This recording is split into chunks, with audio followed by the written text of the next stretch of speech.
Hello boys and girls, a very good evening and welcome to this live doubts clarification session on reasoning ability brought to you by Talent Sprint. I hope all of you are in good health and your preparation for the upcoming exams, right? The most important one is the SSC CGL Tier 1 exam, which is tentatively scheduled to start from the 1st of August. So I hope the preparation for these exams is in full swing, right? In fact, if you look at the CGL exam, it is just a couple of weeks away. So it must be in the highest gear possible, right? You must be practicing a lot, I'm sure. And today, by the way, is the World Youth Skills Day. So I wish you all happy Youth Skills Day, right? And I'm sure you're adding to your skills with each passing day and getting ready for a very successful career in the banking or the government sector, right? Now, for the benefit of those who have recently joined the program, let me quickly mention that you all will find a chat box on your video screen, which you can use to engage with us during the live session. So if you have any questions or queries relevant to what we are discussing here, please feel free to post it there, right? And and I can see that a lot of you have joined the chat already, those who are used to it. Others, I would like them to, start engaging themselves, because the more you participate in the chat, the more interesting it gets, and it will be easier for me also to understand if you are able to follow the session or not, right? So yes, to encourage you all to participate in the chat, let me just quickly read out a few of the names here. We have Vaishnavi, Vinod Kumar, Smriti Priyanka, Amit Verma, Shankar Murthy, Gayatri, Naveen, Isha, Ritu Agarwal, Sai Shrikant, Anubha, Deepak, Prabhakar Paul, Sai Jyoti, Deepak Patidar, Saujanya. Then we have Lata, Nikunj Agarwal, Preeti Kumari, Sautrik Joy, Nayan, Amit, Rishu Goel, Sagar Singh, Snigdha Rani, Nagini K, Abhishek, and many others there. Good, so glad to see you all. We also have Sultan next. That's an interesting username. Sultan, Manish, we have AG Champ, Sanjay Gautam, and others who have started using the chat box already. Good, so good to see you all joining the chat. Good evening, everyone. And let's quickly start with understanding your confidence level for the upcoming CGL exam. I'm sure most of you would have applied for the CGL exam, right? And you are expecting your admit cards anytime now.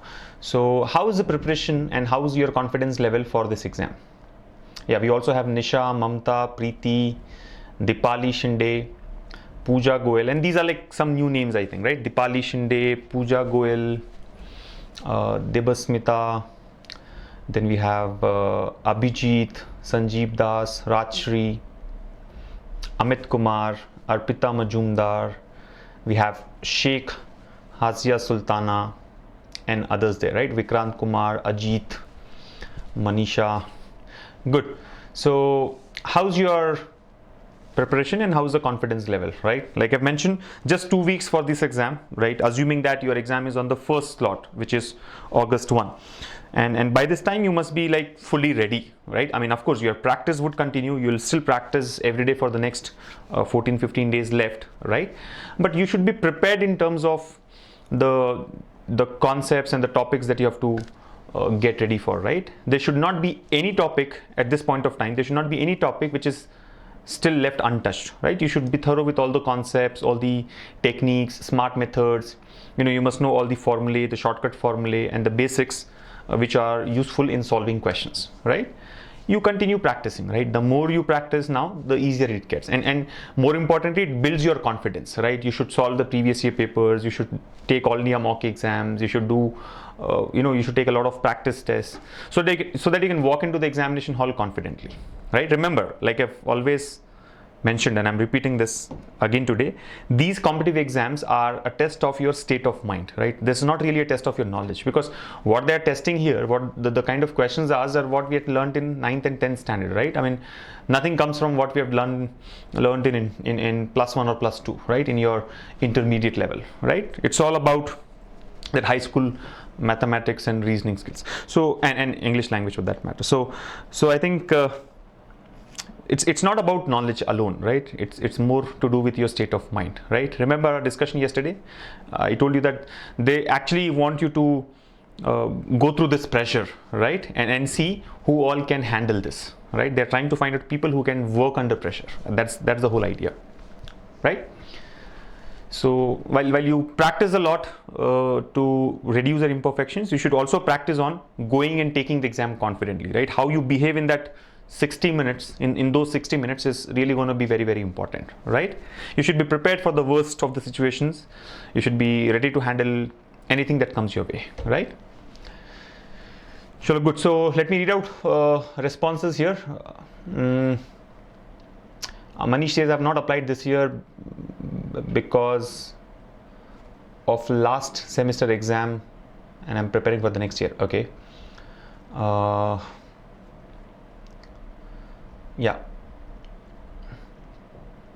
Sultan says, any suggestions for the group exercise for SBI PO? So looks like Sultan has cleared the SBI PO means exam and is getting ready for the final round, which is the group exercise or the group discussion with a personal interview. So congratulations, Sultan. I think you've done a good job and I'm sure you'll do well in your interview as well.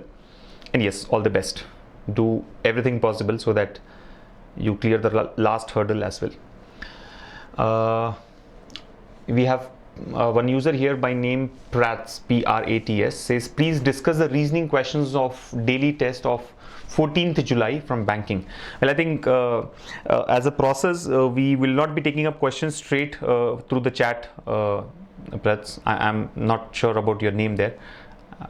But then all I would request you to do is post whatever question you want me to discuss in the discussion forum, right? Remember that the only channel from which we select the questions that are discussed here is the discussion forum. So ensure that your questions get posted there and we'll take it up from there. Okay. So should we start? I'm sure all of you are nobody, by the way, has responded to the question which I had asked, right? How's your confidence level and how's the preparation going? Honey Single, by the way, says preparation is going well. And yeah, Anubha has also mentioned that the prep is going well, covering new topics of general awareness and quant, giving for the first time. Well, good to hear that your preparation is going well, Anubha, but covering new topics of quant now, not the right time, right? I mean, if there's like 1 or 2 topics left, finish that quickly and be thoroughly prepared, right? I think you should be like, call me tomorrow for the exam and I'll take it. You should be in that state now, right? Yeah. Somebody here has mentioned that struck. I don't understand what you mean by the comment there. Struck, is the video got struck or you are struck? Is not clear. We have Abhi here who says, I'm not able to access the daily tests or the sectional tests as well as the full length test from my account, so I'm not able to make improvisation in my performance. Well, Abhi, disappointing to know that you have not been able to access any of these tests, which is very, very important for your preparation. But don't worry, don't just leave it like that, right? Write an email to support@talentsmith.com and I'm sure our support team, which has gotten really prompt now, will help you with this problem, right? I had acknowledged in the past, let me mention that there was some issue with the support for such queries, right? Many of you had mentioned in the comments as well in the survey that we conduct that the support is not really supportive, right? It's not that effective, but we have taken all the possible measures and we are now in a state where the turnaround time for the questions that you ask to support is less than 24 hours, right? Less than 24 working hours. So please feel free to post any such troubles that you have to support, right? support@talentsmith.com and they'll get back to you ASAP. Yeah, I think a lot of you have mentioned that the preparation is going good. Sautrik, by the way, has mentioned that he's getting restless. I think don't worry, Sautrik, little bit of nervousness is okay, but getting restless will not help you, right? It will build into panic as you move closer to the exam. So try to control that emotion of yours. Yeah. So should we start? Okay, I think a couple of more comments. Harshad Rahul here says, I'm getting feared to take practice exams without preparation. Any suggestions, please? Yes, don't worry, go take it. What will happen? You'll score 0 or you'll score negative marks overall. How does it matter? If you are waiting for your preparation to get over and only then you would like to take practice tests, that's a wrong strategy, right? Clearly the wrong strategy. I would say take a full length test on day 1 of your enrollment, right? How does it matter? You lose that full end test. I mean, you'll lose score there, but you will get to know, right? That experience is very important. So just continue practicing, right? Anyway, we have All-India mock exams coming every week, right? Till you are enrolled in the program, every week you will have All-India mock exams, right? One All-India mock exam in the bank exam format, the other in the SSC exam format. So you should not be worried about that. Yeah. Sagar Singh says, my puzzles have not been solved in the discussion forum. Why so? Well, Sagar, yeah, that's one feedback that we have been getting, and I've been telling that we are working on it. We are actually doing, we have taken some steps, and yeah, if you have missed your puzzles, we will make sure that we'll take up those as well in the live sessions going forward. Chalo, let's get started. Any issues related to support? I think no point in putting it up here. Like Vikrant Kumar says, topic test is not available in my account. When will those be generated? Vikrant, topic tests are available in your account from day one. Maybe you're not able to access it for some reason unknown to me at this point in time. Drop a line to support@talentsprint.com. Yeah. Let's start. I think I'll get back to these queries again. What I'll do now is share the screen with all of you. We have got questions chosen from the discussion forums, questions on reasoning ability and general intelligence and reasoning. I'll present these to you one after the other, give you some time to try it out, and then discuss the solution, right? That's the usual process. So here we go. Yeah.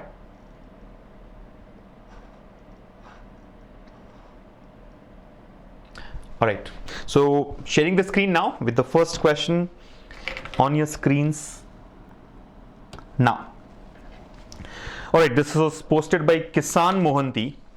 This is a question on syllogisms. So I think a long time that we have done questions on syllogisms, and here the first question in the session today is on syllogs. So this is on syllogisms. I think we have got 3 statements with 2 conclusions. You know what needs to be done, right? Find out which of these conclusions logically follow the given statements. Right? You have to consider the statements to be true, even if they seem to be at variance from the commonly known facts, right? So consider the statements to be true, and then find out which of the conclusions logically follow the given statements. I'll give you 1 minute for this, which is a lot more than what is needed in the exam. But 1 minute, your time starts now.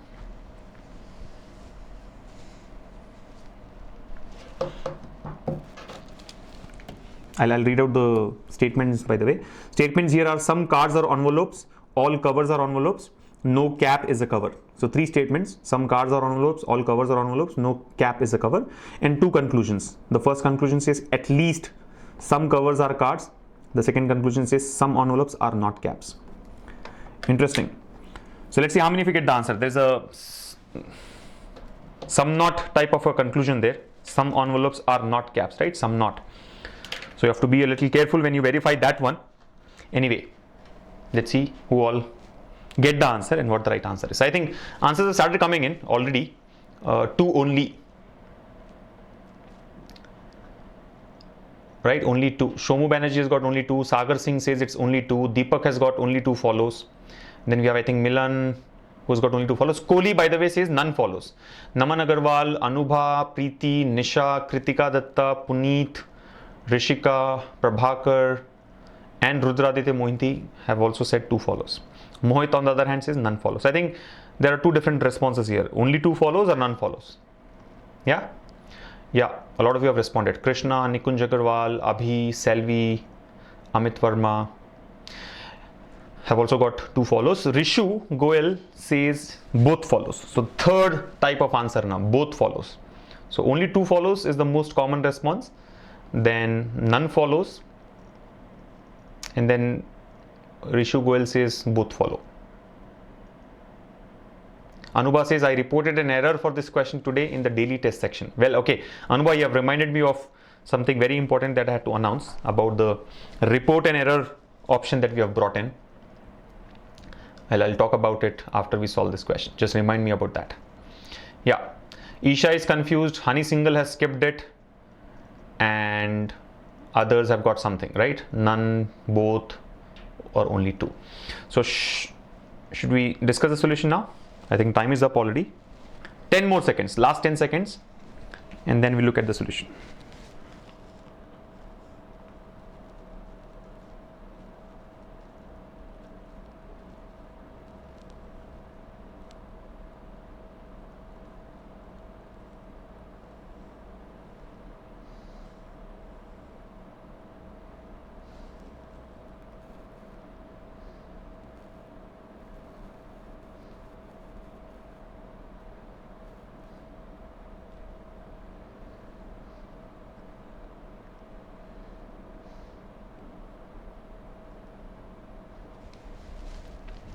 All right, let's take it up now.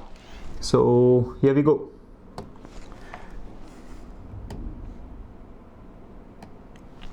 So here's the question, right? Questions on syllogism. Statements, 3 statements and 2 conclusions. So look at the statements. Some cards are envelopes, all covers are envelopes, no cap is a cover. So let's draw the basic diagram, right? You know the first step, draw the basic diagram. Whatever be the question type, always draw the basic diagram first. So some cards are envelopes. How do you represent this? Cards here and envelopes. Some cards are envelopes. All covers are envelopes. All covers are envelopes. So let's say covers here. I think I'll just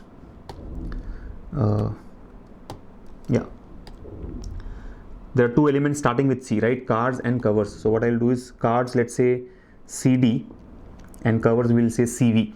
So some cards are envelopes. This is the diagram for that. And then all covers are envelopes. All covers are envelopes. So let's say this is CV. All the covers you can see are inside envelopes, right? Cards are envelopes. All covers are inside envelopes. And then no cap is a cover. No cap is a cover. So since you are going for a basic diagram which involves minimum encroachment, right, minimum overlapping, let's take cap CP completely outside and put a cross mark on both these sets here. What does it indicate? Cross mark on covers and cross mark on caps indicate that these 2 can never touch each other, right? And this is the basic diagram for the given question, right? Given statements. Some cards are envelopes, all covers are envelopes, and no cap is a cover, right? No cap is a cover. So no cap is a cover. So remember, I think some basic points are that caps will not touch covers, but cap can always come and touch envelopes or cards. It should not touch covers. It should not overlap with covers. So this is the basic diagram. Let's look at the conclusions now. The first one, at least some covers are cards. Now we have discussed this about 2 million times already. I will repeat it once again, that at least some is as good as some. There is no difference between at least some and some. The word at least here is redundant, right? It makes no sense. You know, it's like this. I write the number 2 here. Now tell me, is it plus 2 or minus 2? It's plus 2. But is plus mentioned there? No. Because you know that when plus is not mentioned, I mean, if there's no sign given there, we have to consider the number to be positive. So at least some is like that, right? At least some is some. Right? There's no difference there. So don't get confused with the word at least. I've found many students getting confused with, you know, the word at least here, right? First of all, at least is not one word. It is a combination of 2 words, right? There has to be a space between at and least. Anyway, I'm not here to teach you English. So the point that I'm trying to make is at least some covers are cards can be treated as some covers are cards. Some covers are cards. Now, when you look at the basic diagram itself, there is no overlapping between covers and cards. You see, cards and covers do not touch each other at all, right? There is no overlapping at all. So can I say some covers are cards? No. So this conclusion, some covers are cards, fails in the basic diagram itself. And we very well know that if a conclusion does not follow the basic diagram, it is false. It is to be considered as false. A conclusion that does not follow the basic diagram should be taken as false. If it follows the basic diagram, then we'll check the possible diagrams. But if it doesn't follow, then it is definitely false. Second conclusion, some envelopes are not caps. Now this has to be dealt with carefully, right? Because it uses some not type of a conclusion. Some not, right? Some envelopes are not caps. Some envelopes are not caps. Now if you look at the basic diagram, some envelopes are not caps is correct. Right? Some envelopes are not caps is correct. But will it always be correct is the question. Some envelopes are not caps is correct. According to this diagram, according to the basic diagram, yes. Clearly, some envelopes are not caps. In fact, all the envelopes are not caps. You see, all the envelopes are not caps. Envelopes and caps do not overlap at all. But the question here is, will it always be true? Is it true only in this case or will it always be true? You understand? So that's what we need to verify now. Right? Will it always be true? Some envelopes are not caps. Will it always be true?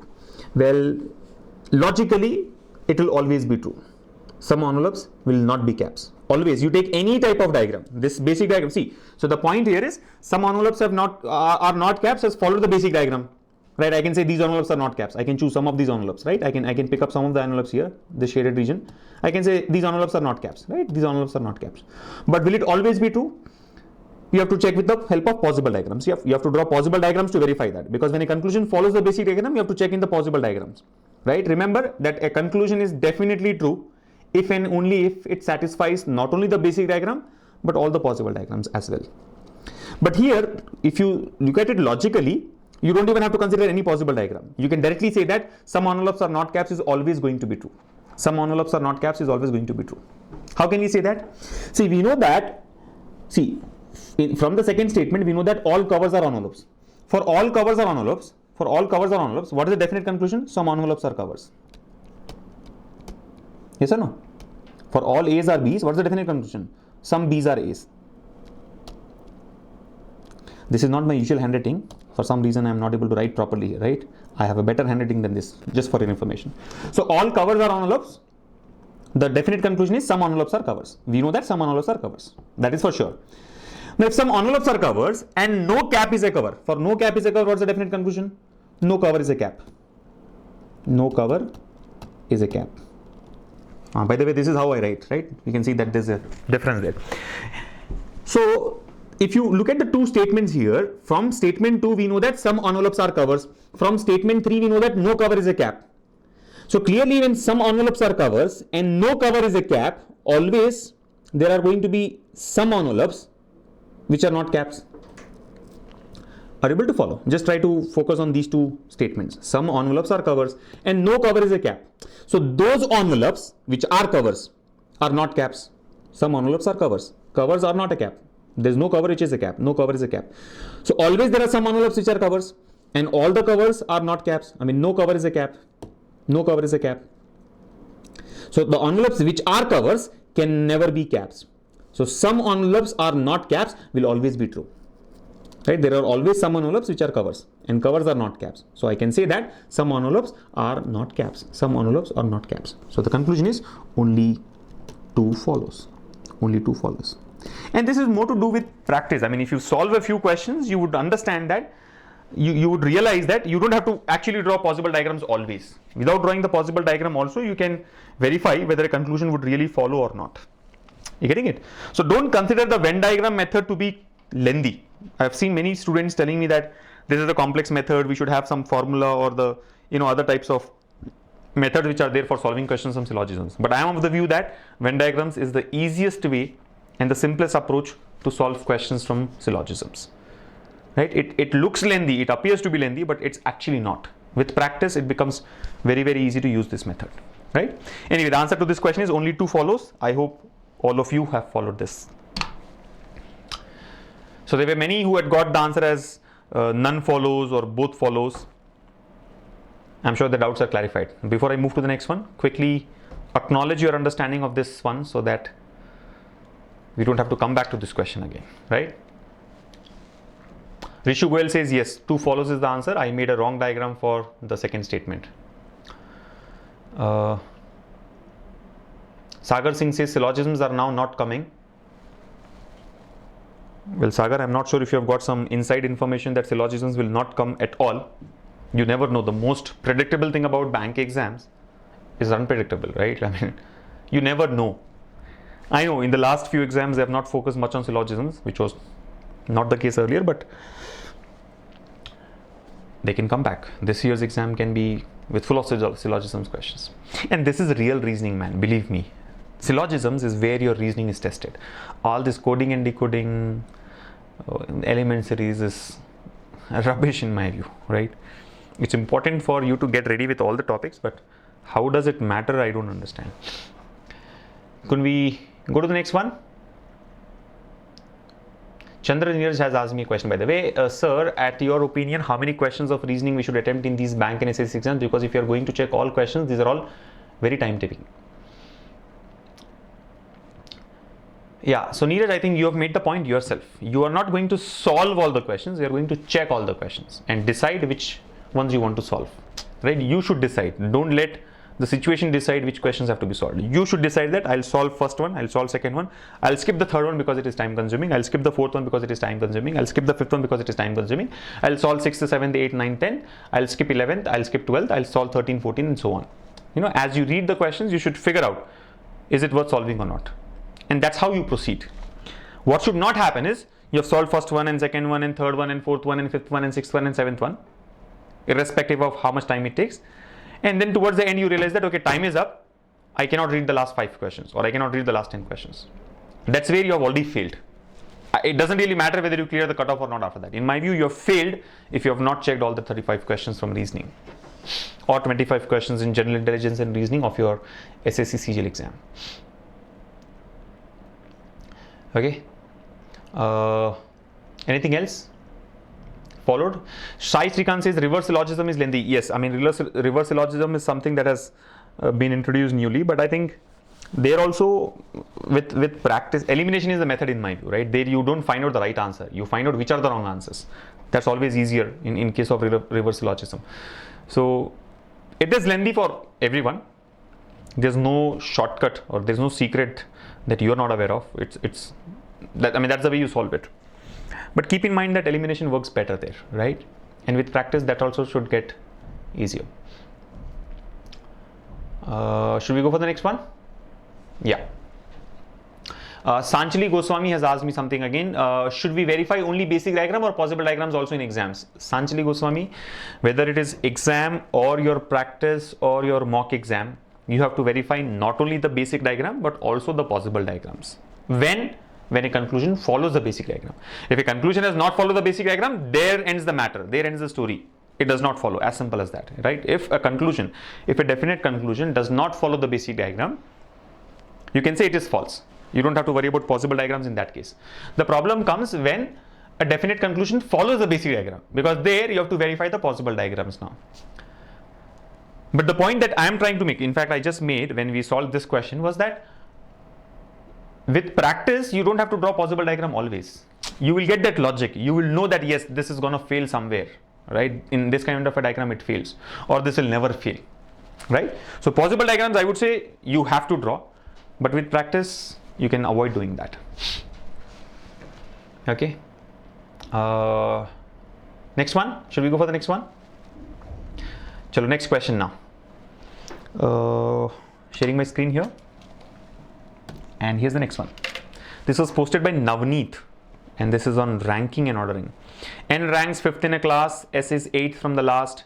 If T is 6th after N and just in the middle of N and S, then how many students are there in the class? Abhishek says, I have minor doubt related to blood relation concept. Well, how minor is your doubt depends only after you have asked the question.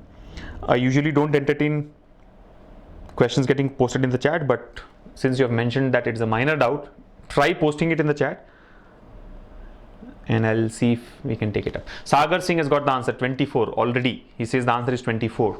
Quick, that was quick. I think that's the speed we need. Yeah. Others have 30 more seconds. Quick. How many students are there in the class? Ranking and ordering.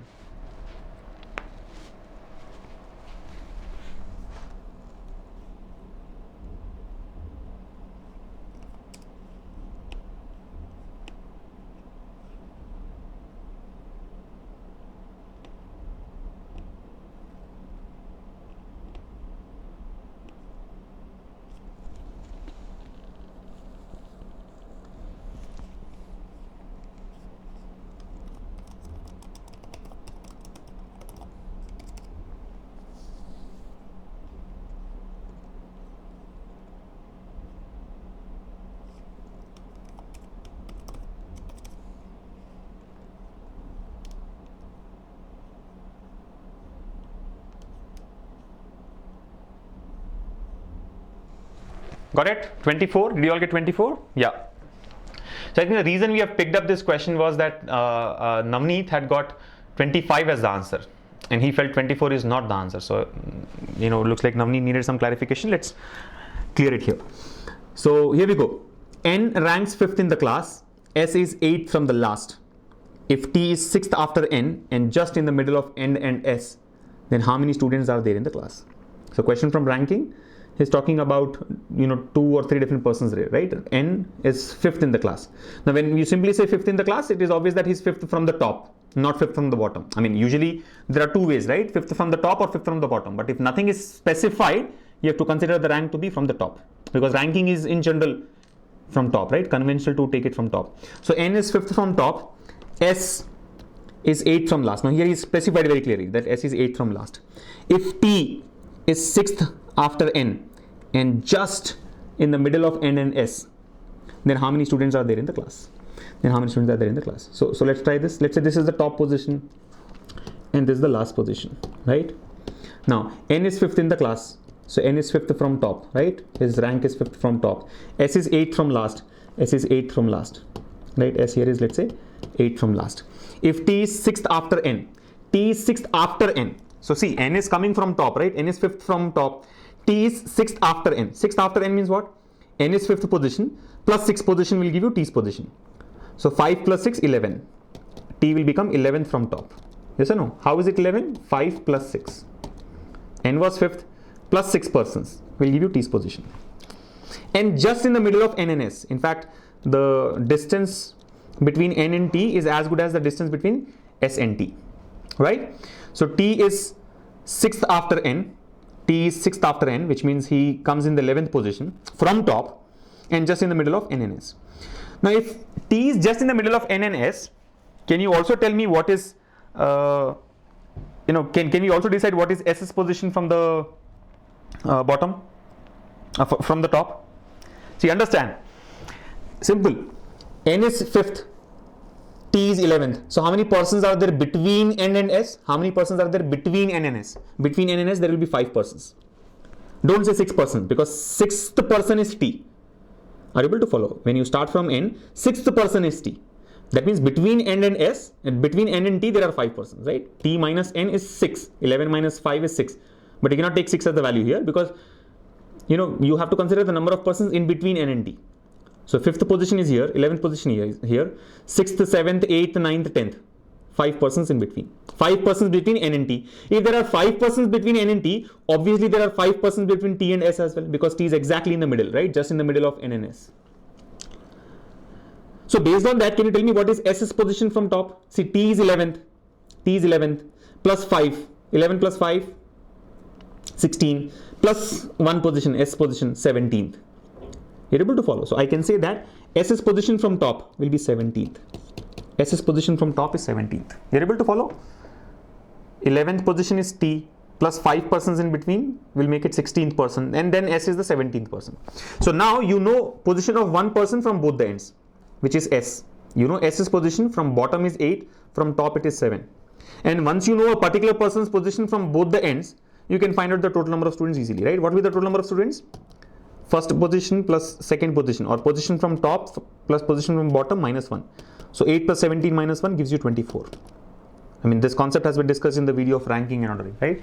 8 plus 17 is 25, minus 1, 24. So there are 24 students in the class. 24 students in the class. And there is another way to solve the question, right? You can also find out t's position from bottom. See, you should know one person's position from either of the ends, from both the ends. So here we have worked on s's position. Similarly, you can work on t's position as well. T is 11 from top. If you can find out what is t's position from bottom, even that will give you the same total number of persons, 24. So that's the answer. I'm sure this doesn't need any further explanation, right? All of you are clear?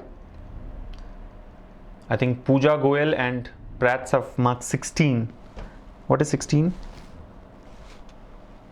It will not be 16, that will be 16 plus 1, 17 if you are referring to s's position from top. Yeah. Can we jump to the next one? All right. Let's go to the next question.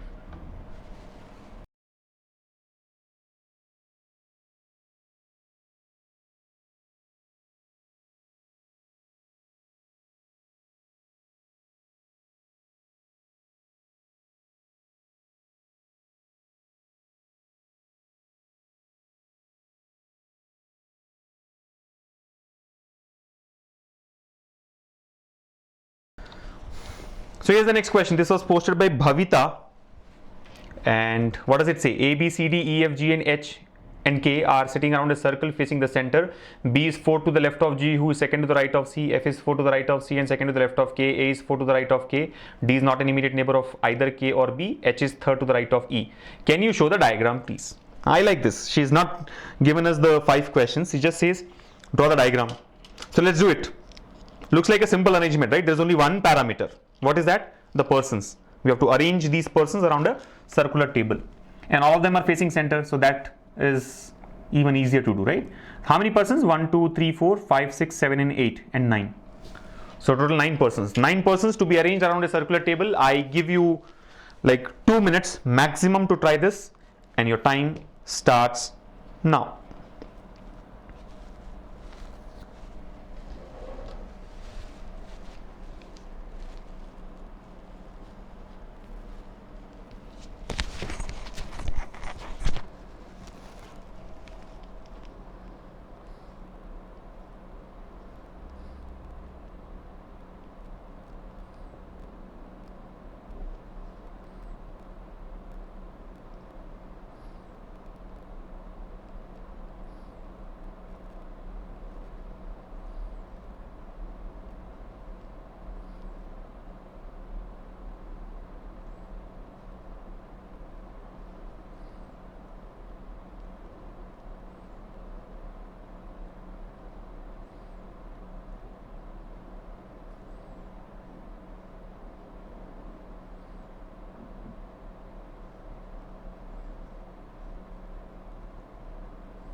We have Priya Srivastav here who says I'm leaving. Why?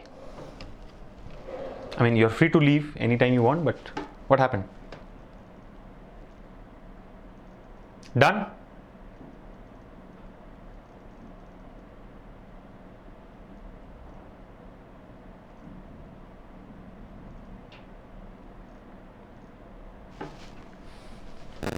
Kritika Datta has mentioned that the sound has gone.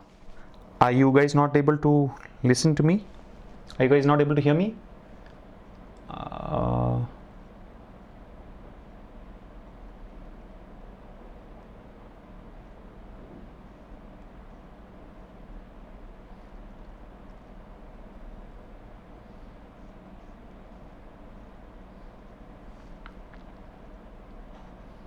Sure, I think you're done, right? All of you are done. You've got some response there.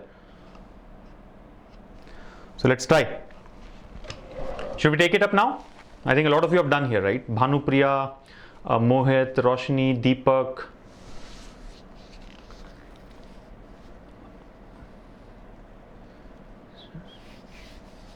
Satish, Prabhakar, AP Tiwari, Snigdha Rani, Dipali Shinde, Deepak.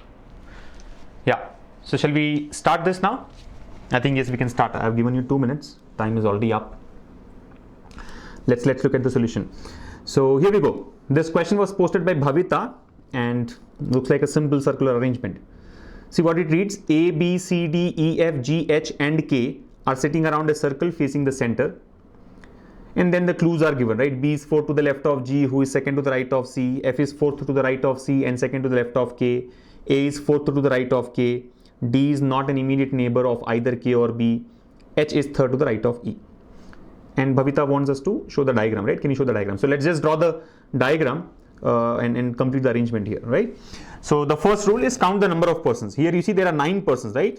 4, 4, 8 plus 1, 9. So 9 persons have to be arranged around a circle facing the center, right? So I think it's easy because all of them are facing the center. So let's draw a circle here and mark 9 positions. I mean, usually it's 8. So we say 1, 2, 3, 4, 5, 6, 7, 8. We can, do it equidistant, but 9 positions. So you can just mark 9 points there, right? So 1, 2, 3, 4, 5, 6, 7, 8, 9.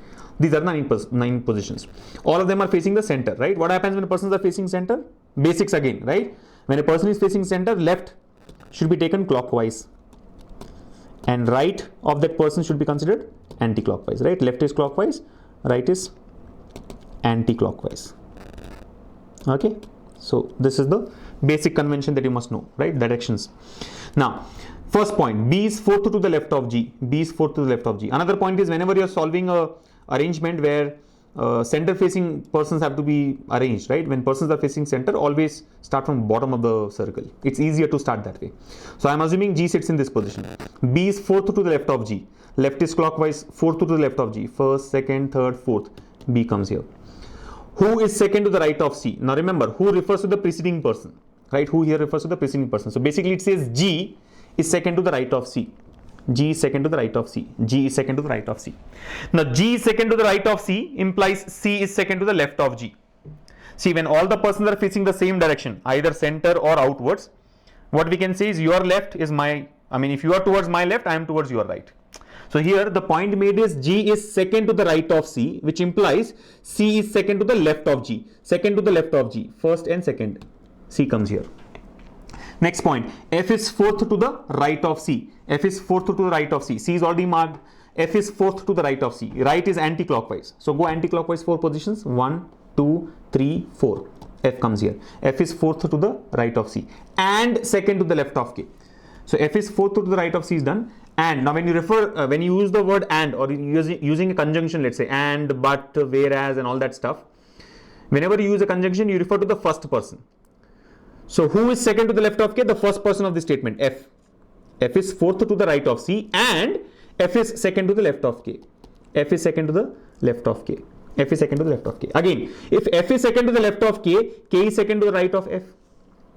If F is second to the left of K, K is second to the right of F. Right of F, anti-clockwise. First and second, K comes here. Right, anti-clockwise side. Next point, A is 4th to the right of K. A is 4th to the right of K. Right of K. First, second, third, fourth. A comes here. Done. D is not an immediate neighbor of either K or B. D is not a neighbor of either K or B. If D is not a neighbor of K or B, D cannot occupy these two positions. So the only choice for D is this. D comes here. In the last point, H is third to the right of E. Now you can fix that very easily, right? H is third to the right of E. H is third to the right of E means what? H should be in the anti-clockwise direction of E. So which means E has to come here, anti-clockwise direction of E. First, second, third. H comes here. That's the only way out. So this completes the arrangement. I think it doesn't take more than 45 seconds. I mean, if you do it yourself. Here it was an explanation, so it has taken longer. But when you do it yourself, in about 45-50 seconds, you'll be able to complete this. And maybe after this, you have like 3 or 5 questions asked. So marking the answers to those questions will be a cakewalk once you've done the arrangement. So starting from G in the clockwise direction, the arrangement is G, A, C, H, B, K, E, F, D. All right. I hope all of you have followed. G, D, F, E, K, B, H, C, A. Yeah, if you go in the anti-clockwise direction, I think Malbika Mohanty has given that in the anti-clockwise direction. Clear?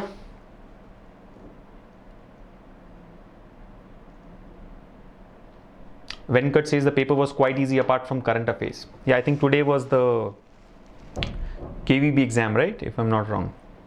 So looks like you had participated there. Paper was quite easy, he says, apart from current affairs, other than current affairs. Current affairs is also quite easy. Look at the question, you either mark it or you leave it. As simple as that, right? See, time management is very important. So in terms of managing time, current affairs is easy. How many of you have this habit of reading newspaper? This is bad habit, I know, but how many of you have this habit of reading newspaper every day? How many of you read newspaper every day? Any confusions here, by the way? Sanjay Soni says, I can't see anything. Did I not share the screen? I am sure I had shared the screen, right? As Sagar Singh says, SBI PO mains puzzles were like hell. Yeah, this is like a sitter. I don't know why Bhavita got confused. SBI PO mains puzzles were like hell. And you know what's the best way to cross or solve those questions? Don't solve. Those are really complex. And only if you are done with the remaining part of the paper and time permits, come back. Otherwise, skip and go to the next one. I think the one point that I've always stressed on is make sure, I actually want to make sure that all of you realize that skip is like a shortcut formula. You should understand this. Skip is not we're not escaping something. That's a strategy. Why do you want to get into that complex puzzle and spoil your mood and spoil the paper and that opportunity, right?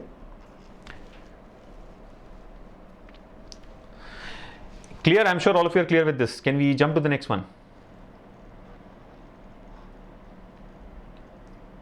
Very basic, yeah. How many of you read newspaper was the question? I read daily. Gayatri says I read daily. Mohit, Hemant, Ashish. Kritika Datta says no newspaper, only the current affairs app, which is okay, fine. You're required to keep yourselves updated. Rishika Menon says I don't read. I too don't read, which means there are others also who don't read it, right? Krishna, Manish, and yeah. Pratt says I read, and I read Times of India.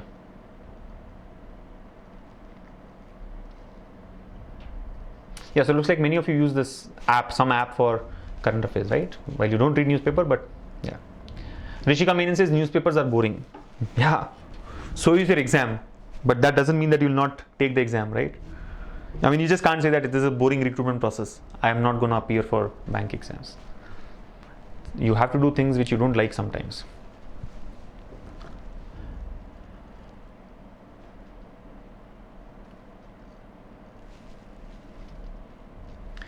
Yeah, good. I'm surprised to see that so many of you read newspapers, right?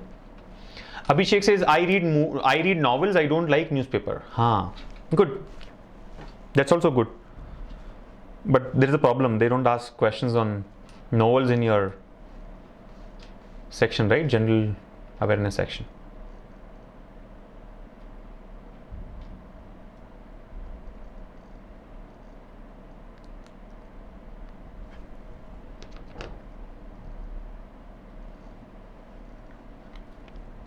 Okay, let's just jump to the next one.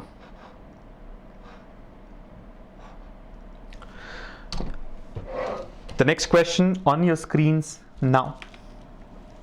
This was posted by Mahidhar. It says in a certain code, acquisition or construction should be completed within 3 years is written as 3B, or within should years construction completed acquisition. How will interest paid on loan will be allowed for deduction be written in that code? And there are no options, so it's not very easy. I'll give you 1 minute to try this. Your time has already started.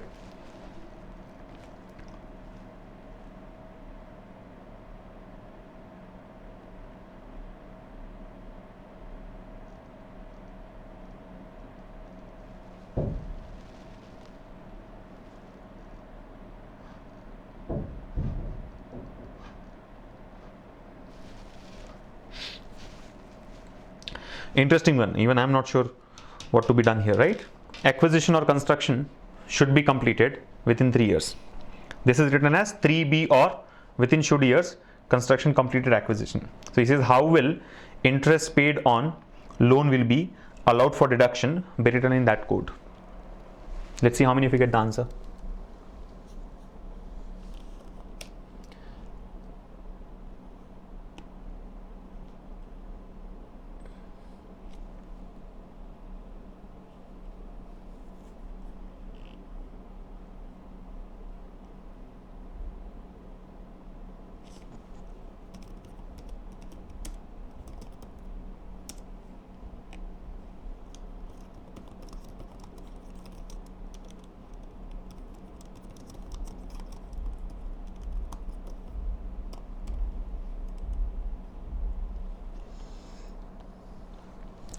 No options, so you have to just, usually we say coding and decoding is like trial and error, so you have to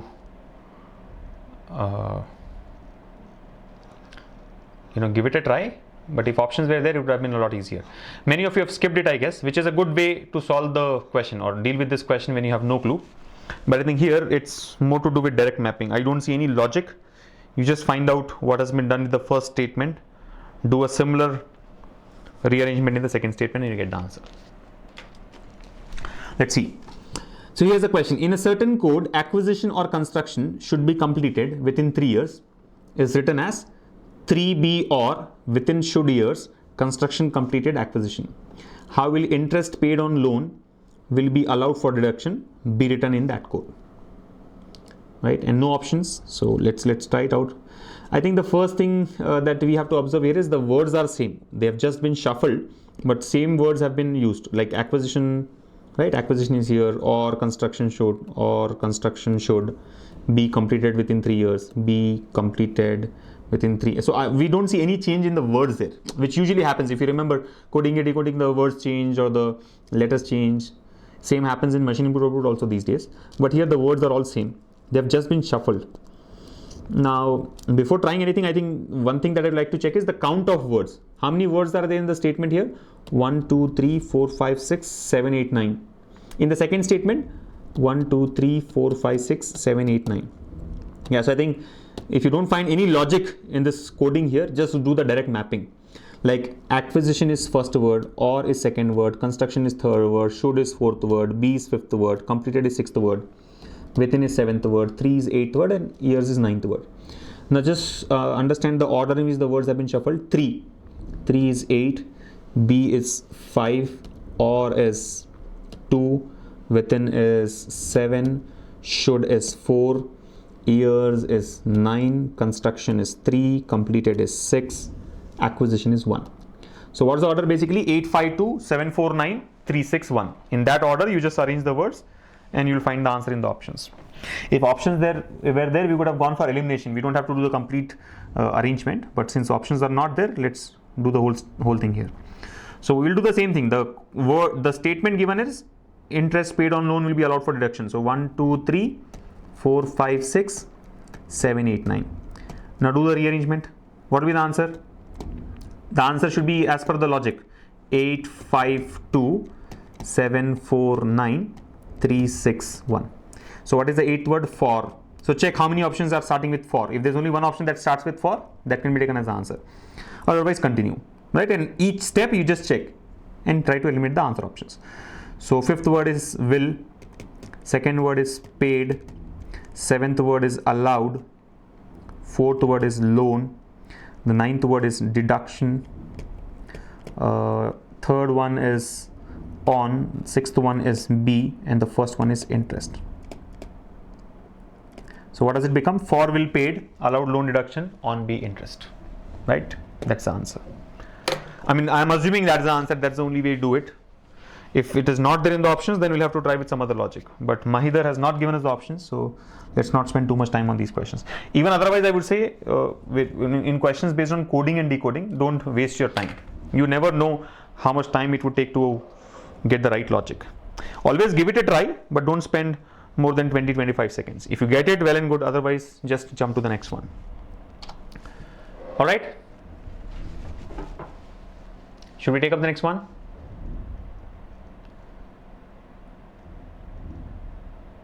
Yeah, I'm glad that most of you have done the same thing there, right? This is very simple. So let me present the next question to you all now.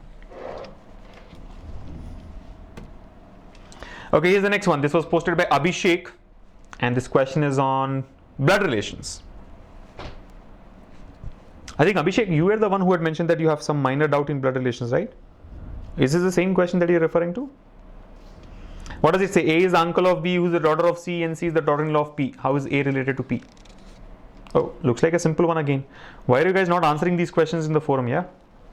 See, if you answer these questions in the forum, I can choose the more complex ones, right? This is a very simple question. Why has nobody responded? Chalo, 1 minute. Your time starts now.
Got it? Okay, I think Abhishek has clarified as to what is his confusion. In some question, paternal is taken as default, but in some cases both paternal and maternal are considered. So I got confused.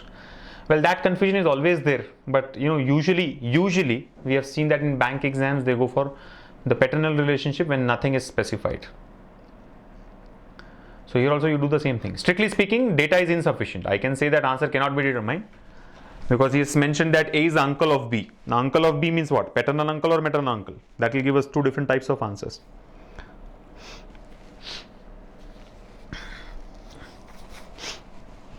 So let's discuss the solution now. This question, like you all can see, was posted by Abhishek. It says A is the uncle of B, who is the daughter of C, and C is the daughter-in-law of P. How is A related to P? How is A related to P? So basically some relationships have been explained there. We have to construct the family tree and find out the relationship between A and P. How is A related to P? So what does it say? A is the uncle of B, who is the daughter of C. Now who here refers to B, right? Who always refers to the preceding person. So A is the uncle of B, B is the daughter of C. B is the daughter of C, right? And C is the daughter-in-law of P. How is A related to P? Now the first confusion that comes up here is, when you say A is the uncle of B, do you mean paternal uncle or maternal uncle? Right? Uncle, you know, can be of two types, right? Paternal uncle, or the maternal uncle. Now, depending on which side, I mean, paternal relationships are on your father's side, maternal relationship are on mother's side. Like paternal uncle is your father's brother, maternal uncle is your mother's brother. So based on which uncle are you referring to, the answer would change, right? Because eventually we have to consider A in the relationship. How is A related to P? A is either the paternal uncle or maternal uncle. So strictly speaking, data is insufficient. I can say the data is inadequate. Answer cannot be determined. Right? From the given data, answer cannot be determined. But usually what we have seen is in bank exams, they go for, I mean, it's not like a convention, but if nothing is specified, you consider paternal relationship. Unless it is explicitly given, you take it as paternal relationship. So A is the uncle of B, we would consider A to be paternal uncle of B, right? A is the paternal uncle of B. So let's go by that. So A is the paternal uncle of B. Paternal uncle of B means what? B's father, we don't know who that person is, right? And his brother is A. And A is of course a male person. So you can see that A is uncle of B. So A is brother's child, which means A is nephew or niece, but B's father's brother. So B's uncle. Who is the daughter of C? Who here? B. B is the daughter of C. See, B is the daughter of C. B is the daughter of C. Now, B is the daughter of C means what? C can either come here. See, you know that there's a married couple here, right? So C can either be the mother or father. You're not sure about that, right? B is the daughter of C. C can be the mother of B or C can be the father of B. So C can take any of these positions, right? C can take any of these positions. Either C can come in this box or in this box. If C is the mother, it should be taken here. If C is the father, C has to come here. But that's not very clear here as of now. Read the next part of the question. C is the daughter-in-law of P. Now the fact that C is daughter-in-law means C is female. Yes or no? We are actually not sure about the gender of C. When you say B is the daughter of C, C's gender is not known. But the moment you say C is the daughter-in-law of P, we know that C is female. And C is female, C has to be mother. So C comes here. Right? C is the daughter-in-law of C. C is the daughter-in-law of P. So A is uncle of B. Who is the daughter of C? So you can see that B is the daughter of C, right? B is the daughter of C. B's father's mother. Sorry, B's father's wife. Your father's wife is your mother. And C is the daughter-in-law of P. What do you mean by daughter-in-law? Daughter-in-law. C is the daughter-in-law. Meaning P's son's wife. So P will come here, one generation above. Right?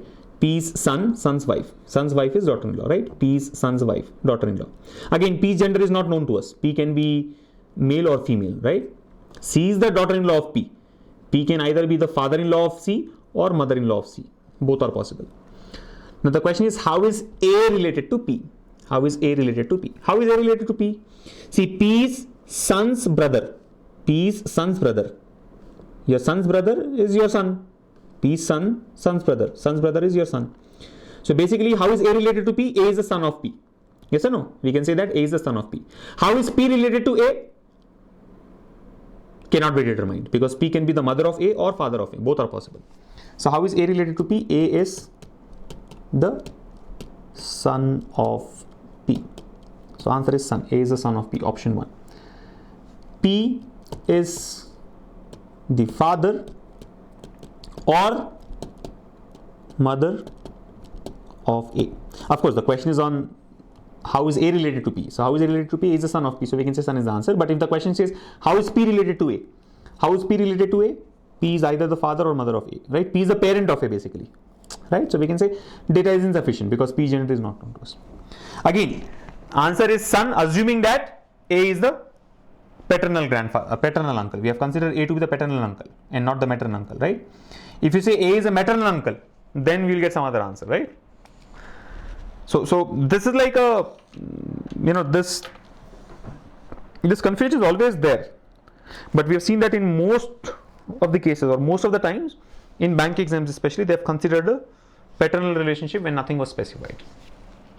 Okay, so by that logic, by that convention, I think answer can be taken as option 1.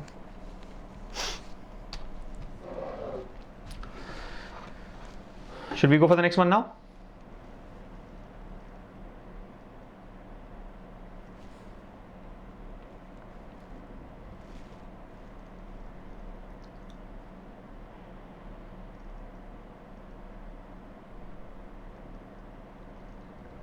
Yeah, Hindi ठीक है. Ayushi Tripathi says Hindi ठीक है, मामा, चाचा and all that. Yeah, English में थोड़ी गड़बड़ है. मतलब मामा को अंकल, चाचा को अंकल, ताऊ को uncle, right?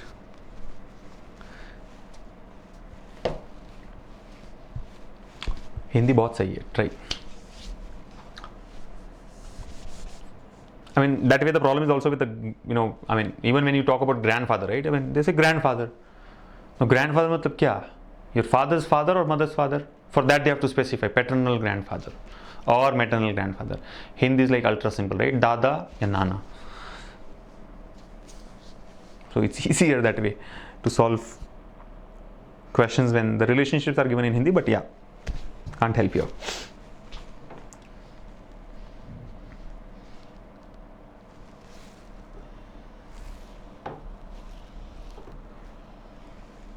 Right? Confusions? Clear?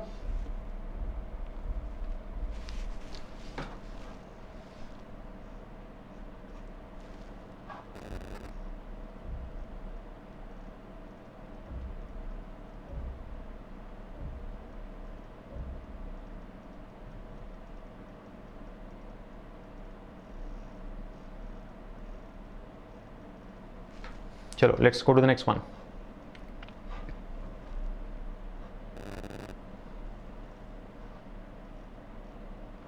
Nagini, by the way, has asked a question, right? Can we take it as paternal relationship in all the cases? Like I said, most of the times they have done so. I cannot say that it is a rule, right? It's not a rule. Like I said, strictly, answer should be option 4, data inadequate. But sometimes, I mean, it depends on the paper setter also, right? I know I'm making controversial statements here, but you've seen in the past, if you go through the previous papers, you will find that sometimes they've considered sun as the answer for such question. In some cases, they've also taken it as data inadequate. So depends on what they feel like, but let's not worry too much about it. I mean, it's like always ambiguous, right? Can't help this.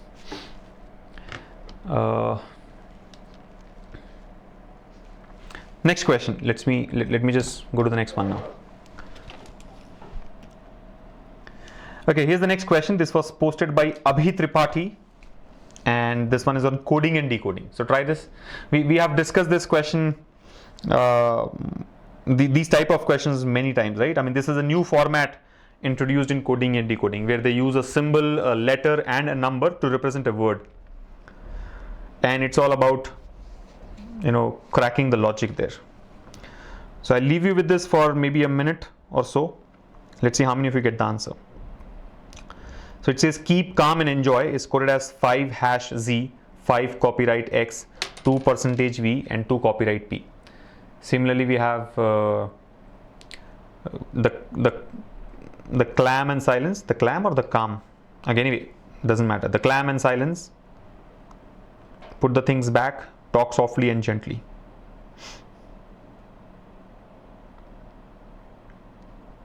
I think something is wrong here. There's a typo. Abhi can only confirm. Here we have got calm and here we have got clam and. I think this should not be clam. It should be calm only, because I see that there are 2 codes common here: 5#Z, 5#Z, 5 copyright X, 5 copyright X. And the fact that 2 codes are common, the 2 words have to be common. No, the only common word we have here is and. But looks like there's a typo here. This is not clam. It should be calm, right? So keep that in mind.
Got it?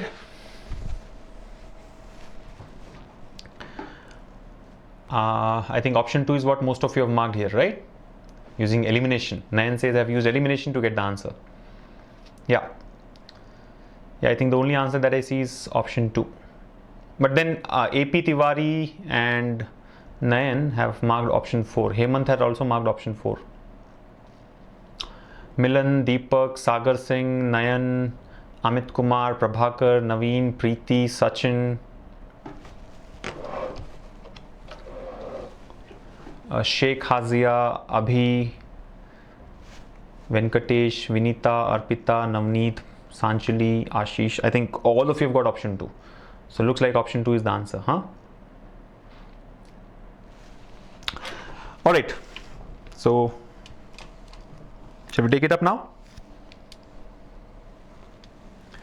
So here we go. So I have already explained you one part here, that the word in this second statement is not clam but calm, right? Let me just quickly re-explain that for those who have not followed it already. Here we go. So the question here, like you can see, was posted by Abhi Tripathi, and this is on coding and decoding, the new question type which has been recently introduced in bank exams, right? Where words are coded using letters, symbols, and numbers, right? We use a letter, a symbol, and a number to code the words. So you can see that the first statement here says keep calm and enjoy is coded as 5#Z, 5 copyright X, 2% V, and 2 copyright P. So each word has been coded using a letter, a symbol, and a number, symbol, and a letter, right? Of course, these are not direct. This is not direct mapping, right? Like you cannot say that keep is coded as 5#Z, calm is coded as 5 copyright X, and is coded as 2% V, and so on, right? That's not guaranteed, right? It can be shuffled as well. Similarly, we have other statements also, right? The calm, the clam and silence, right? The clam and silence. Put the things back, talk softly and gently, and so on. He's asking us to find out the code for keep moving here. What should be the code for keep moving here? Now, I think before we get into the solution, I have one observation. Looks like the word in the second word in the second statement is not clam, but it is calm. There's a typo here. Now, why am I saying so is because if you observe, there are two codes common in the first two sentences here, right? 5#Z is common and 5 copyright X is also common. But on the other side, when you look at the words, there is only one word common, which is and. Others are different, right? Keep, calm, enjoy, the, clam, silence. But since two codes are common, there have to be two common words. So I'm assuming that this is not clam but calm, right? So let's take that for granted. This is calm. Otherwise, you cannot solve the question. And then we have put the things back, talk softly and gently, and so on. So what is the code for keep moving here? What is the code for keep moving here? I think you can either work on finding out the logic. What is the logic in getting the number? What is the logic in getting the symbol? What is the logic in getting the letter? And then find out the answer for keep moving, and then here, code for keep moving here, and find out which option satisfies. That's one way of doing it. The other way is go for elimination. If you don't want to waste your time, try elimination. If you're lucky, 4 of the options may get eliminated, and that will give you the answer. Like for example, if you observe, the word keep is already given in one of the statements here, right? The first statement has got the word keep, right? Keep is available. Moving is not there. Here is also not given. Here is also not given, right? So I think the only word which is available in the given statements is keep, right? Keep is common, and keep has to be one of these 4 codes: 5#Z, 5 copyright X, 2% V, or 2 copyright P. So we are sure that the answer should have any one of these 4 codes. Whatever is the correct answer should have any one of these 4 codes. So if an option does not have any of these 4 codes, it can be eliminated. You're getting it? If an option does not have any of these 4 codes, we can simply eliminate that. So let's quickly check it. First option is $2N, $4S, $7P. Now you see $2N, $4S, $7P. None of these are available in the first statement. You're able to follow. Since the word keep is common, there should be one of these 4 codes available in the answer. But when you look at first option, $2N, $4S, $7P. Dollar is not available at all in the first phrase. So this is eliminated. Second option, $2N is not available, 4 copyright S is not available, but 2 copyright P. See, 2 copyright P is common. 2 copyright P, 2 copyright P here. So second option is possible. Don't mark the answer as option 2. It is possible. It is possible answer, but we are not sure yet. Check the remaining options. $2 not available, 4 hash G not available, 7 copyright P not available, eliminated. Similarly, fourth option, 7 copyright P not available. I'm checking with this first statement, right? First set of codes. 7 copyright P not available, 4 hash P not available, 5 hash Z is available. Yeah, 5 hash Z is available. So maybe even option 4 is possible, right? Similarly, fifth option, $2 not available, 4 copyright S not available, 7 copyright Y not available. So I think 3 options have got eliminated straight, right? 3 options have straight got eliminated. Option 1, 3 and 5. Answer should either be 2 or it should be 4. So even if you don't get any further logic, you make a guess between 2 and 4. There is a 50-50 chance that your answer would be correct. And that's a good risk to take in my view, right? But let's try and see if some other elimination works. Now we know that only keep is common. Moving is not available here, and here is also not available in the words used here, right? So clearly the other 2 codes should not be common among what is given here. You're able to follow? So just check if $2 is available in any of the codes. $2, $2, $2, $2, no, it's not available. 4 copyright S. 4 copyright S, copyright, no, I think 4 copyright is also not available. So it looks like option 2 satisfies the other condition as well. Let's look for option 4 now.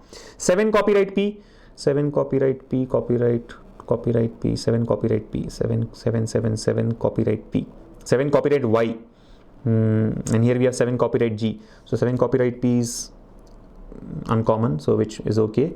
4 hash P, 4 hash P, 5 hash Z, 4 hash G, 4 hash G, 4 hash G. So option 4 also satisfies. So now what do we do? Now the problem is option 2 and option 4 both are possible because there is one common code available from the first statement and the other 2 codes are not common at all across all the 4 statements. So which satisfies the basic requirement.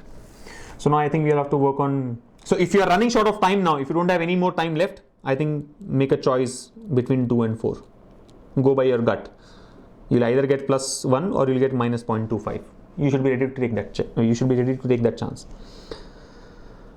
Otherwise, try to decode it. Right?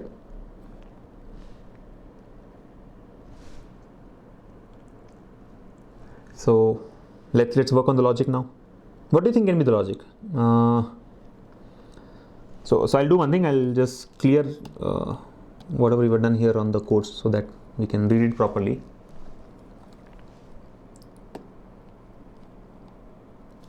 And see what can be the logic. Let's identify the logic. I think first thing. I think observations are that if you see there are only limited symbols used. Hash, copyright, percentage. Here also we have hash, copyright, ampersand is a new symbol, right? Hash, copyright, hash, dollar, okay? Hash, dollar, copyright, dollar. So I think there are only 3-4 types of symbols used, right? Hash is one, copyright is one, percentage is one, ampersand is one, and dollar. I think 5 symbols, right? These are the only 5 types of symbols. Now, because there are 5 types of symbols, there have to be 5 types of words here. You know, there should be some property in the words which is,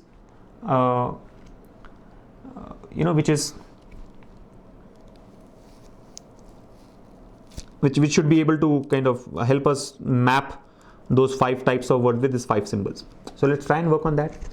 I think usually we have seen that in these cases, the number of letters give us some logic, right? So I think 4-letter word, 4-letter word, 3-letter word, 5-letter word.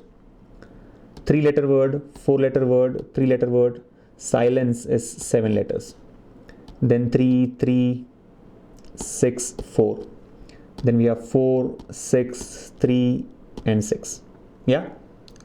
So now try and identify what could be the logic. I think there are 2 words which have got 4 letters, and there are 2 codes which have got copyright. So I think that gives me some idea, right?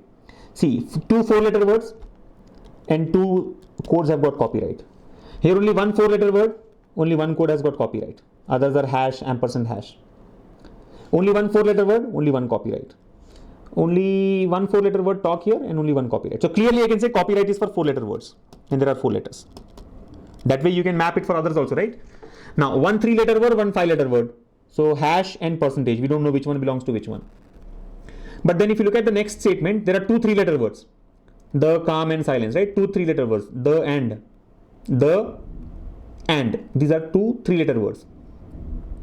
And in codes, if you see, there are two codes with hash. So I can say hash is for 3-letter words. If hash is for 3-letter words, then for enjoy, which is a 5-letter word, it should be percentage. So percentage is for 5-letter words. You know, that's the logic, I guess. Then ampersand, try to find it for ampersand. Ampersand is used here, right? 3, 4, we know already it is hash and copy, right? So ampersand should be for 7-letter words. When there are 7 letters, you use ampersand. And dollar should be for what? Dollar is used in the last statement here. It should be for 6 letters. So maybe this will help us. Now look at the question here. 4-letter word. Moving is moving, 6-letter word, and here is a 4-letter word. So there should be two copyrights because 4-letter is for copyright. Copyright is for 4-letter words, and 6-letter word is dollar. So two copyrights in $1. Two copyrights in $1, right? The answer should have two copyright and $1 symbol. So option 2 has got $1 and two copyrights, satisfies. Option 4 has got copyright hash eliminated. So option 2 is the answer. Right? I think that helps us. The logic based on the symbol helps us. Similarly, let's say maybe if you are able to crack the logic of number, the number used here, that also is okay, right? Or otherwise the logic of letter used here, that also is okay. But I am not waiting to complete all that, because why do we have to waste our time? I mean, if you have got the answers by some means, just move to the next one. Yeah. So the answer should be option 2. And looks like all of you have been trying to reach out to me for something, and I have not been looking at the chat.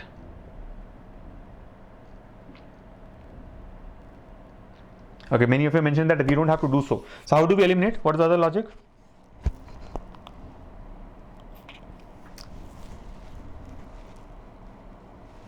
I mean, I was trying to explain you the whole logic of symbols there, but looks like there's an easier way.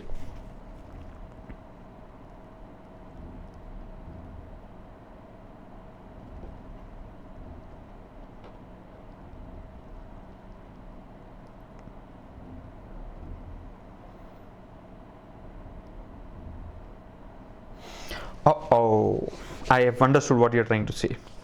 5, I think option 4 could have been eliminated, right? Because 5 hash z was also available in statement 2, and statement 2 did not have the word keep. Minus 0.25 for me. Yeah. Why did I do all this drama? Not needed, no? 5 hash z, yeah, that's a better way of solving it. So now I know why you are all getting restless. Let me just explain that. So while what we have done is correct, but I think it's a lengthy process. Let me just strike it out. This is a waste of time. Well, we have got the right answer, but I think it's a waste of time because there is an easier way to eliminate 4th option. You see, the common words are calm in these two statements, and the word and. The common codes are 5 hash z and 5 copyright x. Now you can clearly see that for this 4-letter word keep, the code cannot be 5 hash z or 5 cx, and here we had 5 hash z. You understand?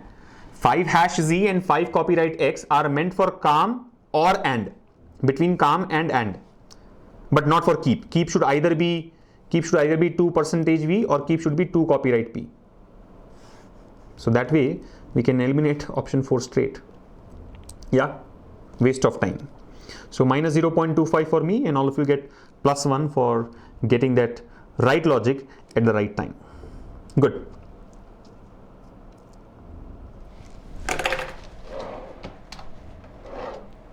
Yes, I should look at the chat more often. Should we go for the next one now?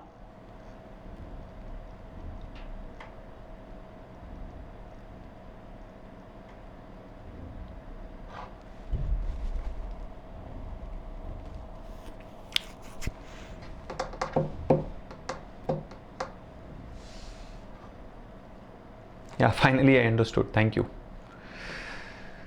Chalo, let's move to the next question now.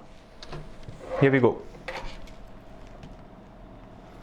Okay, this question is again on syllogisms. It was posted by Bhavita. Statements and conclusions. We have got 3 statements and 2 conclusions. You have 1 minute for this. Your time starts now.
Got it? Option 4. I can see most of you marked the answer as option 4, which is neither conclusion 1 nor 2 follows. Neither 1 nor 2 follows. But then there are few who have got option 1. So is it option 1 or option 4? Option 1 says only 1 follows. Option 4 says neither 1 nor 2 follows.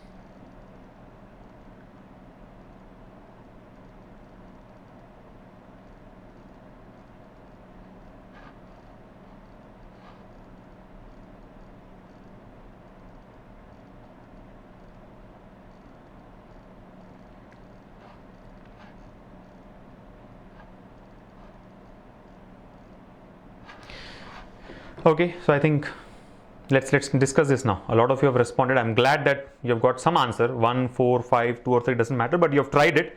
Those who have skipped it or those who have got stuck have not mentioned anything in the chat yet. I would encourage them to keep responding about their status. Let's look at the solution now for this question. Here we go. This was posted by Bhavita, and as you can see, the question is on syllogisms. 3 statements and 2 conclusions. So what are the statements? All blue are brown, all black are bags, some brown are not bags. I think the first challenge I have here is every word starts with B, and that makes it a little difficult when you are drawing the Venn diagram, right? See, every element starts with B. Blue, brown, black, bags, all 4 of them are with B. So let's use the right codes first so that we don't get confused. I think blue will take it as BU, brown is BR, this is BG, and let's take black as BL. Okay, now draw the basic diagram for the given statements. First statement, all blue are brown, all blue are brown, all blue are brown, so all blue are brown, right? All blue are brown. All black are bags. Now the challenge here is we have drawn a Venn diagram which has got blue and brown, but we have neither got blacks nor have we got bags. So drawing the second statement immediately would not be possible. So let's jump to the third one, because third one has got brown, you see, and already brown has been brought into picture. So some brown are not bags, some brown are not bags. Now how do you draw this? Some brown are not bags, some brown are not bags. Bags is BG, right? Some brown are not bags. Remember, some brown are not bags is a some not type of statement, right? Some not, some brown are not bags, some brown are not bags. For some A's are B's and some A's are not B's, the diagram remains the same, but the region that we refer to is different. Like here when we say some brown are not bags, we are referring to the external region of brown which is not overlapping with bags. Right? I'm sure all of you have learned this through the videos as well, right? Some brown are not bags. Brown and bags. Whether some brown are bags or some brown are not bags, the diagram is same. But because we are talking about some brown or not bags, we are referring to the exterior region here, right? So I think we have drawn 1, we have drawn 3, now draw 2. What is statement 2? All black are bags. All black are bags. All black are bags. Bags is already there. All black are bags. So black should come inside this. All black are bags. Alright, so that's the basic diagram for the given set of statements. Right? 3 statements. All the 3 statements have been represented in terms of a Venn diagram. I'll quickly repeat the diagram here. Remember, the statements are not given in the right sequence. So you have to be a little careful when you're drawing the diagram, right? Don't get confused. We have all blue are brown, then all black are bags, and then some brown are not bags. So when you first draw all blue are brown, and then go to the second statement, you will not be able to connect it with the first one because there is no connector. See, what do you mean by connector? A common word between the 2 statements, right? In the first statement, we have blue and brown. In the second statement, we have black and bags. Nothing is common. So you will not be able to connect the second one with the first one, right? But then you can connect the first one with the third one easily because the common item there is brown. All blue are brown, some brown are not bags. So that's why we have drawn all blue are brown, then some brown are not bags. We are referring to the exterior region, some brown are not bags. And finally, you take the last part, which is the second statement. All black are bags. All the black are inside bags. So that's the basic diagram. Now look at the conclusions. Remember the fundamental rule, the classical laws to be followed when you're solving questions from syllogisms. If a definite conclusion does not follow the basic diagram, it is false. If a definite conclusion follows the basic diagram, then you cannot take it as true. Then you have to verify the other possible diagrams for you to consider it to be true. Okay? So assuming that all of you are aware of the basics here, let's look at the conclusions. The first conclusion, some brown are not black. Some brown are not black. Some brown are not black. Now, we are referring to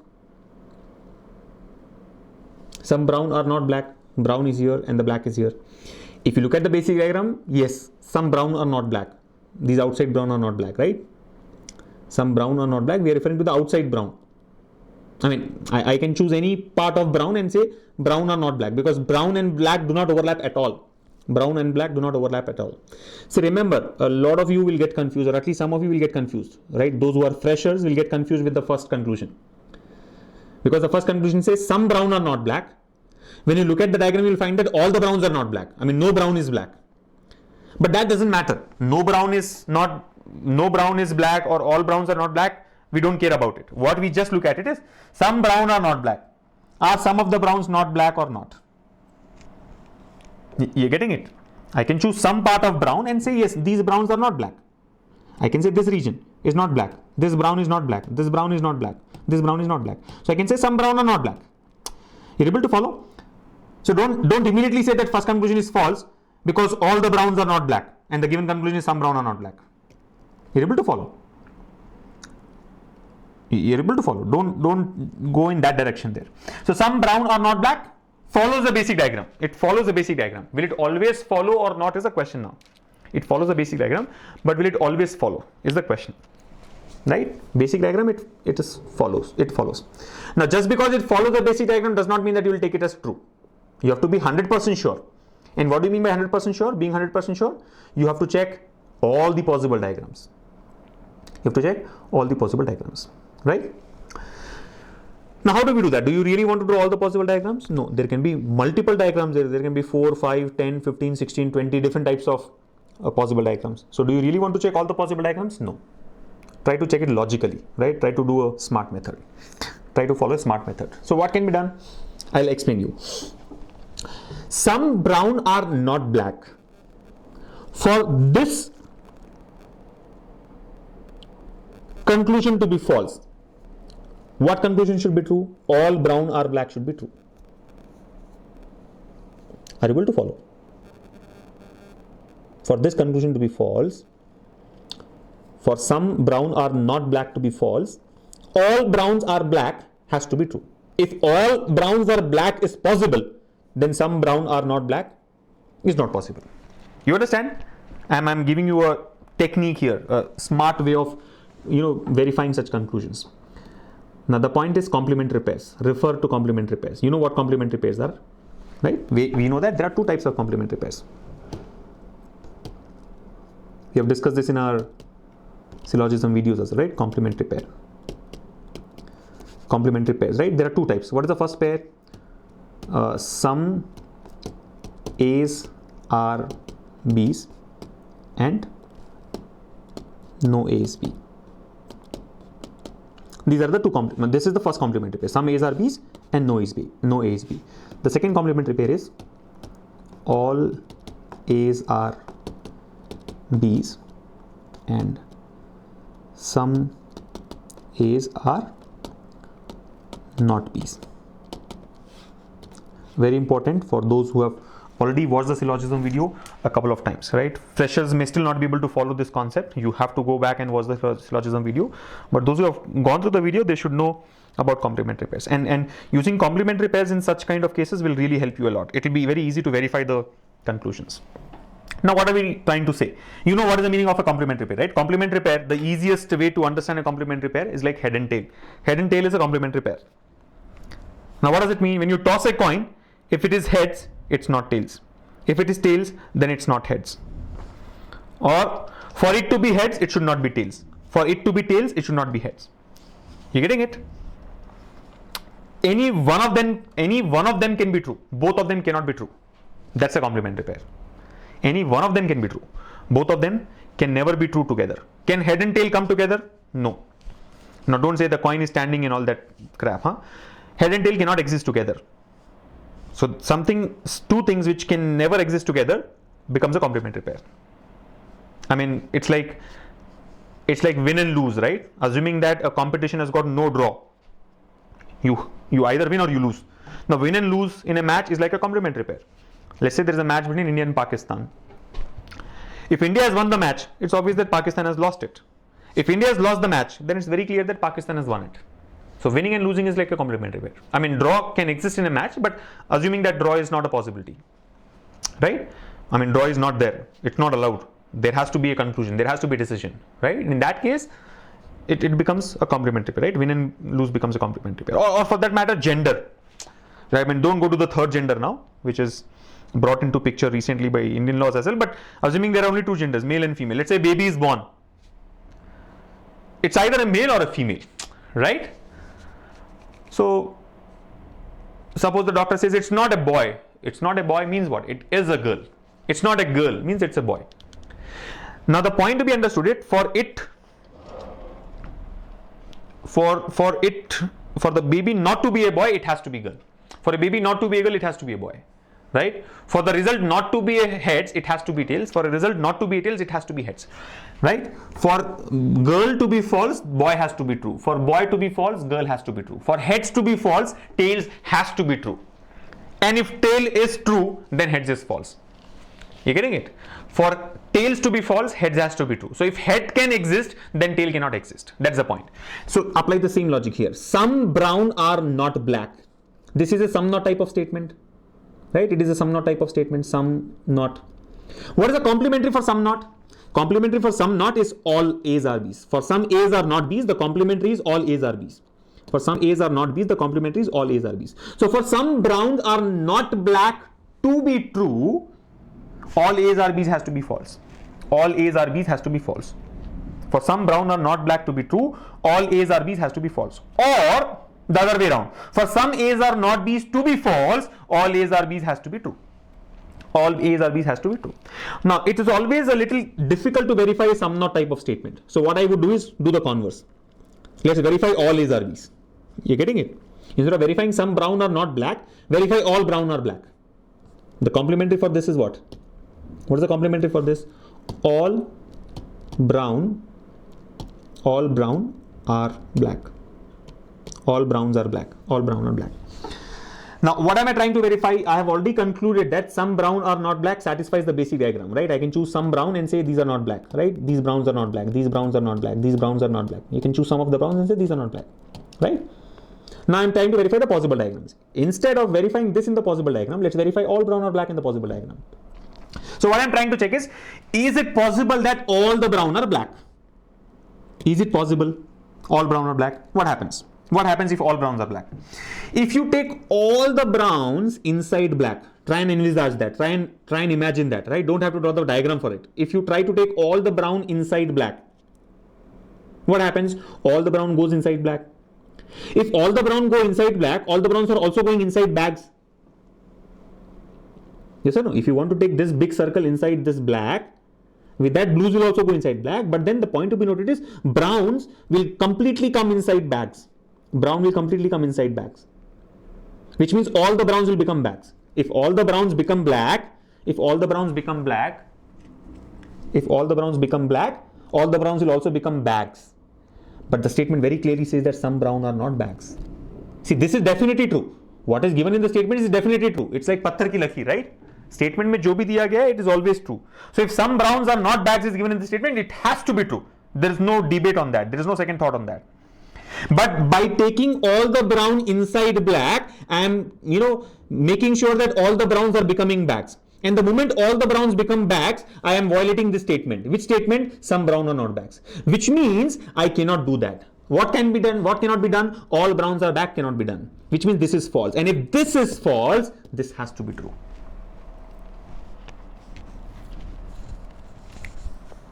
Reverse engineering. What we have done is reverse engineering. I am not very convenient. It's not very convenient for me to verify the first conclusion. So I'm taking the converse of it and trying to verify. Right? He's saying, is it heads or not? For me to verify heads, it's difficult. I'm checking, is it tails or not? I have come to know that it cannot be tails. If it cannot be tails, it has to be heads. You're able to follow? For all the brown to be black, what happens if you take all the brown inside black? You're taking all the browns inside bags. But all the browns cannot be taken inside bags because there has to be some brown which are not bags. The moment I take all the browns inside bag, I go against this statement, which is not allowed. Which means this is not allowed. If this is not allowed, this is allowed. So conclusion number 1 is true. Conclusion number 1 is true. Now check conclusion 2. Now check conclusion 2. No blue is a bag. No blue is a bag. Now no blue is a bag satisfies the basic diagram. I can clear all this marking that we had done for the previous verification. All this. These are all those browns that we had chosen. You remember? Yeah. Now, oh, I have cleared that circle there. Sorry. Right? So this is the diagram, basic diagram. Now the conclusion here is no blue is a bag, no blue is a bag. Satisfies the basic diagram. No blue is a bag, satisfies the basic diagram, right? Blue and bag do not touch at all, right? Blues and bags do not touch at all. So no blue is a bag is true according to the basic diagram. But will it always be true? You have to verify. How do you verify? Using a possible diagram. And just by looking at the diagram, I can say this is going to be false. Number 2 is going to be false. How? Let me draw a possible diagram. I'll show it to you. See, look at this statement. Which one? All blue or brown. Let's take the first statement itself. All blue or brown. We have drawn all blue or brown in this way. What if I increase the size of blue? If I draw blue in this way. One blue is in purple, the other blue is in blue. I mean, don't get confused because the words use here colors only. But this is one blue, this is the other blue. This is the basic blue. The purple blue is the basic blue. The blue is the possible blue. Sounds confusing, but yeah. There are two types of blues here. This is blue 1 and this is blue 2, let's say. So the blue 1 is the basic blue. Second blue is the possible blue. Now, have I violated any of the condition in drawing the possible blue? No, because the statement said all blue are brown. Here also all the blue are brown. I have not gone against any of the conditions. But then I find that blues and bags are overlapping in this case. Which means no blue is a bag. Though it satisfies the basic diagram, it fails in the possible diagram. No blue is a bag fails in the possible diagram. And if it fails in the possible diagram, it should be taken as false. Right? So our conclusion for the given question is that our answer for the given question is only conclusion 1 is true. Only conclusion 1 is true or only conclusion 1 follows, conclusion 2 does not follow. Okay, options are given, right? If only conclusion 1 follows, option 1 is the correct answer. Option 1 is the correct answer.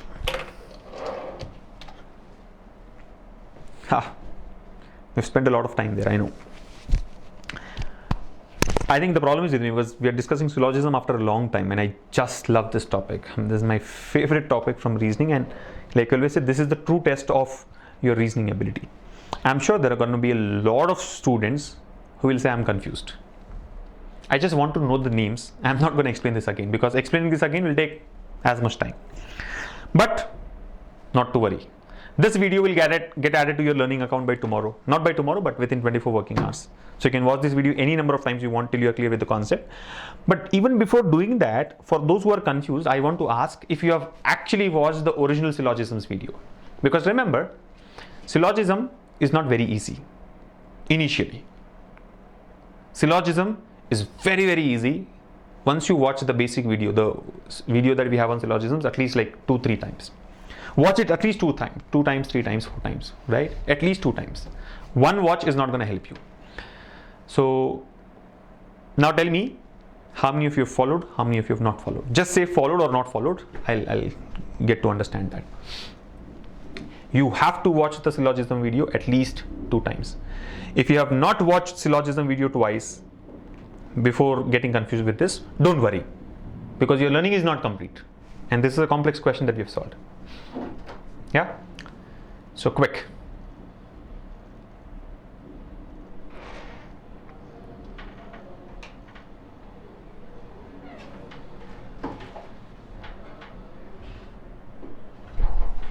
Whose birthday is it? Happy birthday, Tanya. Oh, Tanya, many, many happy returns of the day. Good. So you're born on the World Youth Skills Day, right? July 15th.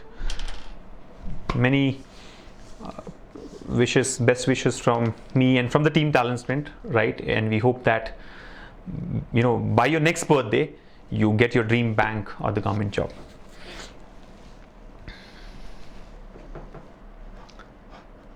Understood? Did not understand? What is it?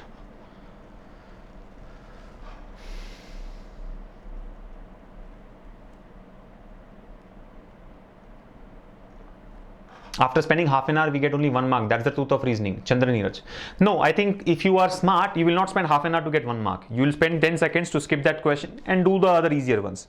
But I am of the view that you should not be skipping questions on syllogisms. Explanation has taken time. You will not do all this in the exam, right? You will not do all this during the exam. So I think it's worth it, right? Clear? Followed? Everybody followed, huh? This is surprising, yeah. I want people to say not followed. Sachin Singh says syllogism is my favorite topic. Bingo. Mine too. Not followed. Abu Zaid has not followed. Abu, I cannot help you. Now, I'm not going to explain it again. Video will be made available. Please watch that. Who else has not followed? Acha, how many of you were confused and now you're like clear? I mean, that will help me, and that will at least give me some satisfaction that the time that I have spent has cleared some of your minds, right? Isha has not followed. Sagar Singh says second one he did not follow. Sagar, watch the video. Lakshman says what is the answer? Lakshman Baba, we spent half an hour according to some of you. I'm not sure if we have spent half an hour. I think around 15-20 minutes. But now if you ask me what is the answer, it's like, you know, after all the Ramayana, you come and ask who is Sita. Answer is only conclusion 1 is true. Only I wrote it there, right? Only conclusion 1 is true. I also take the first option there. Only conclusion 1 follows. Lakshman? Lakshman Abhishek Naidu. Abhishek Naidu. Ardhan Kaleda. Easy, Baba. You just have to watch the syllogism video. I like what Harshad has mentioned, right? Harshad Rahul is like absolutely clear. He says, I have not followed. I did not watch syllogism video. You will not follow. Watch the syllogism video twice, then come back. I'm sure it will be clear. Yeah, not followed. Venkat Reddy, Kishore, Amit Walikar.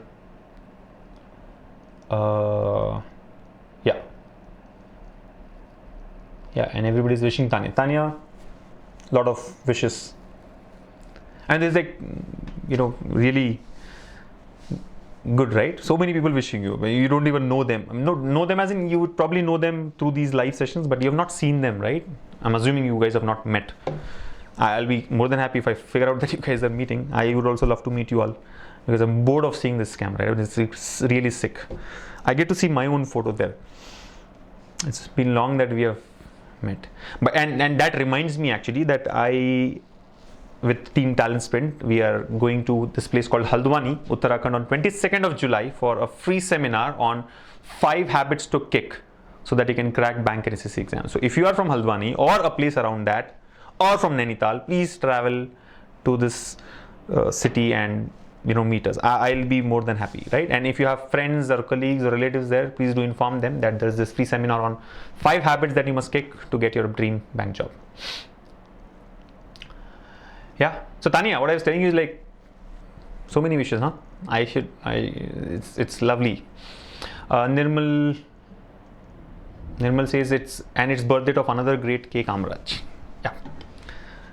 I have to work on my general awareness, by the way. Done. Shall we go for the next one? It's very hard to skip questions during the exam. Yeah, that's one important ability that you have to build. It's not easy to skip questions.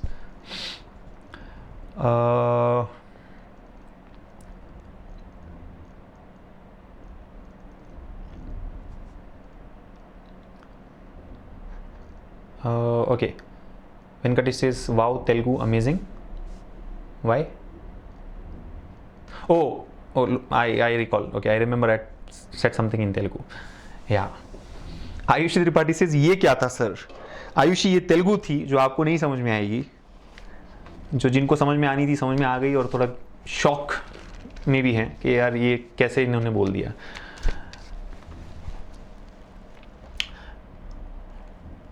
Pratt says, I like syllogism, but with either or option, I start hating it. That's like conditional loving, right? Love should be unconditional, Pratt. So if you like it, you don't love it, you like it, I understand. But yeah, even liking should be unconditional, right? You like it means you like it. You should accept it the way it is. Okay, let's go for the next one now. Next question. Should we go for the next one? Yeah.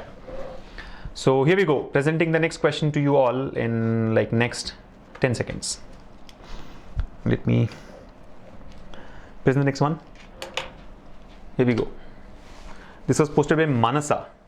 One more syllogism. But this looks simple, right? All desks are chairs, all chairs are tables, all tables are boxes, all boxes are trunks. So what needs to be done here? You have 30 seconds for this, which is more than sufficient, and your time starts now.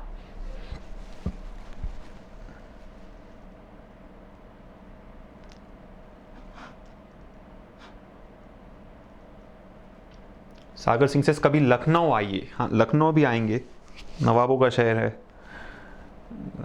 बिल्कुल आना पसंद करेंगे, but let's see.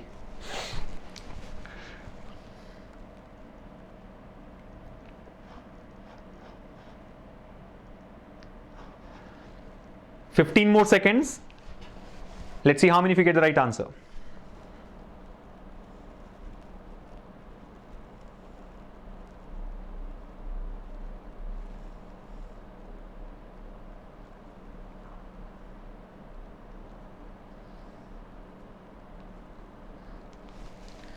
Option 4.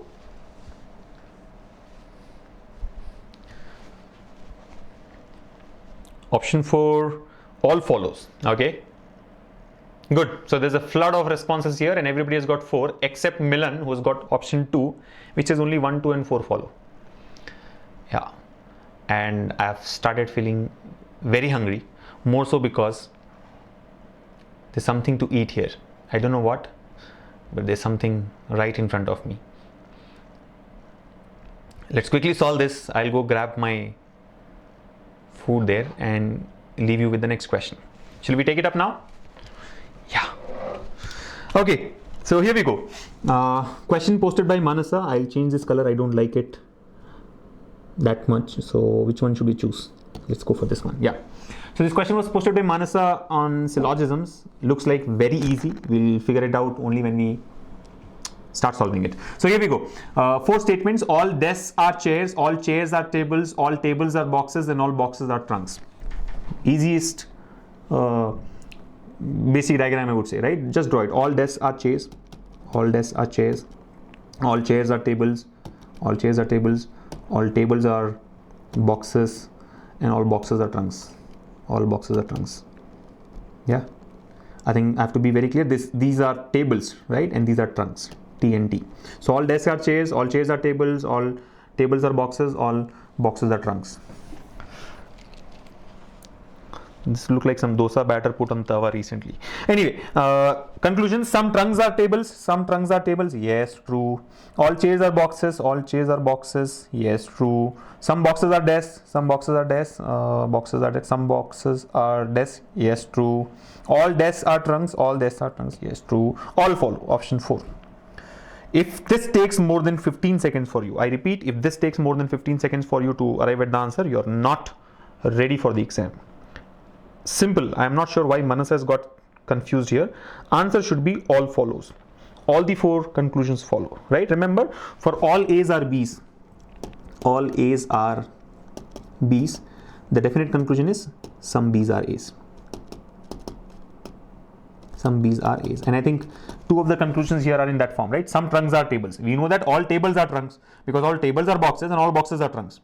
So we can say all tables are trunks. If all tables are trunks, some trunks are tables. Similarly, some boxes are desks. We know that all desks are chairs, all chairs are tables, all tables are boxes, all boxes are trunks. So basically, all the desks are boxes. You're getting it? All desks are chairs. All chairs are tables. So chairs can be replaced with tables. All desks are tables. All tables are boxes means what? Tables can be replaced with boxes. So all desks are tables will become all desks are boxes. If all desks are boxes, some boxes are desks. And the other 2 are very easy to verify. I think overall, like I said, 15 seconds, right? Not more than that. 5 to 10 seconds. Some of you have mentioned 5 to 10 seconds. Good. I'm saying 15 seconds for reading the question, drawing the diagram and marking the answer, not for solving the question. Anyways, good that all of you have followed. I'm sure this should not be confusing at all. And if you're confused with this, there's a serious problem. Watch the video, syllogism video again. Let's go for the next one. Actually, time is up. It's 8, but we'll solve maybe like 1 or 2 more questions before we call it off. So, clear?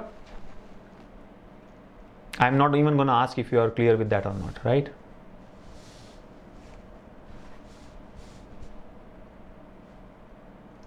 Yeah. Why is everybody laughing?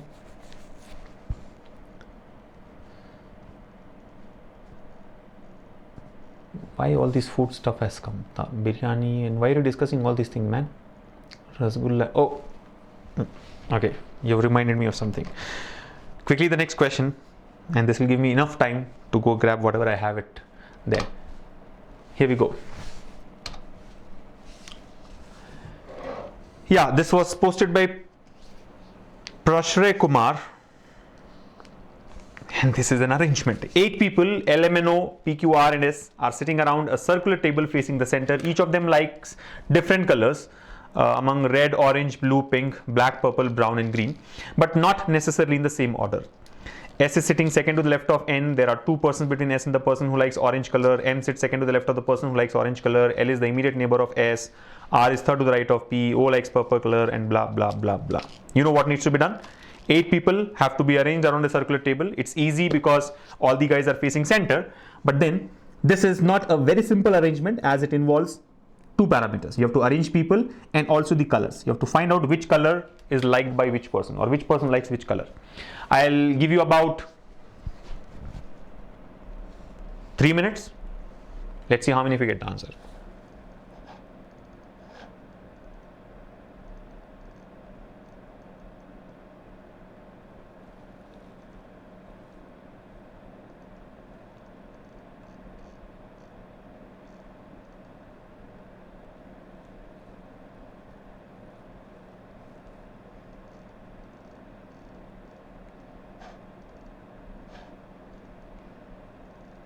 No, nobody's skipping it.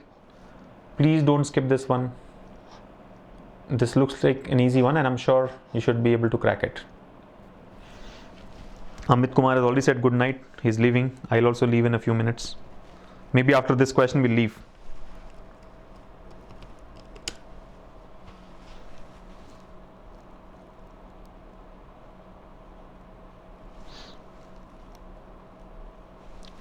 So try this out.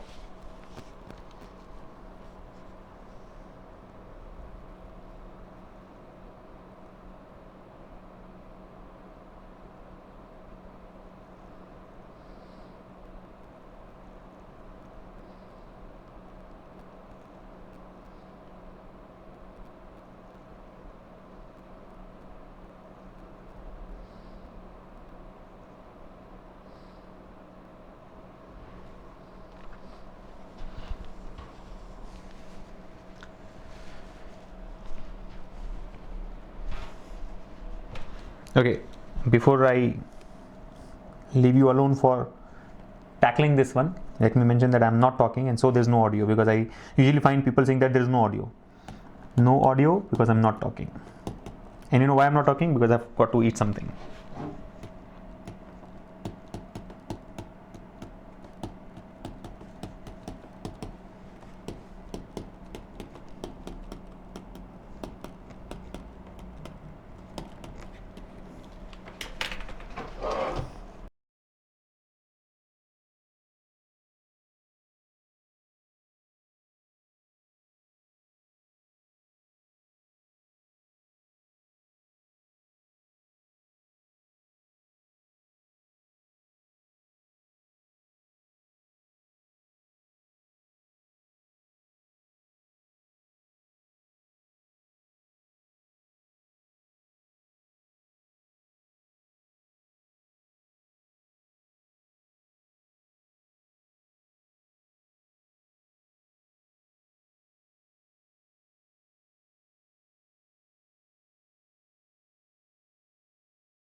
Okay.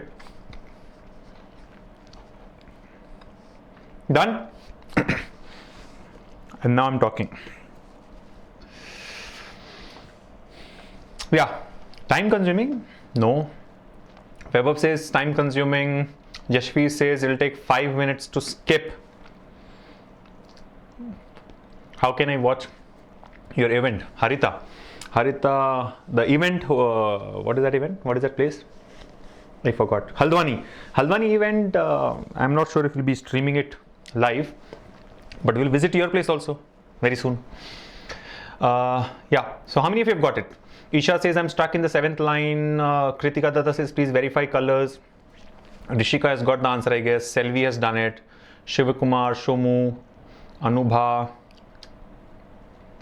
Revati Sharma, and Tanya. Good. So should we start solving this now? Yeah. Naveen, Surya Prakash, Nigdha Rani. Good. So here we go. Let me share the screen and discuss the solution. My challenge is a very limited space here, but no choice. I have to do that in that restricted place. Okay. So sharing the screen here.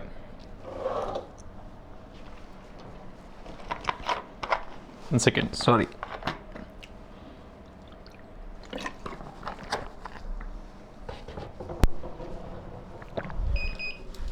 Here we go.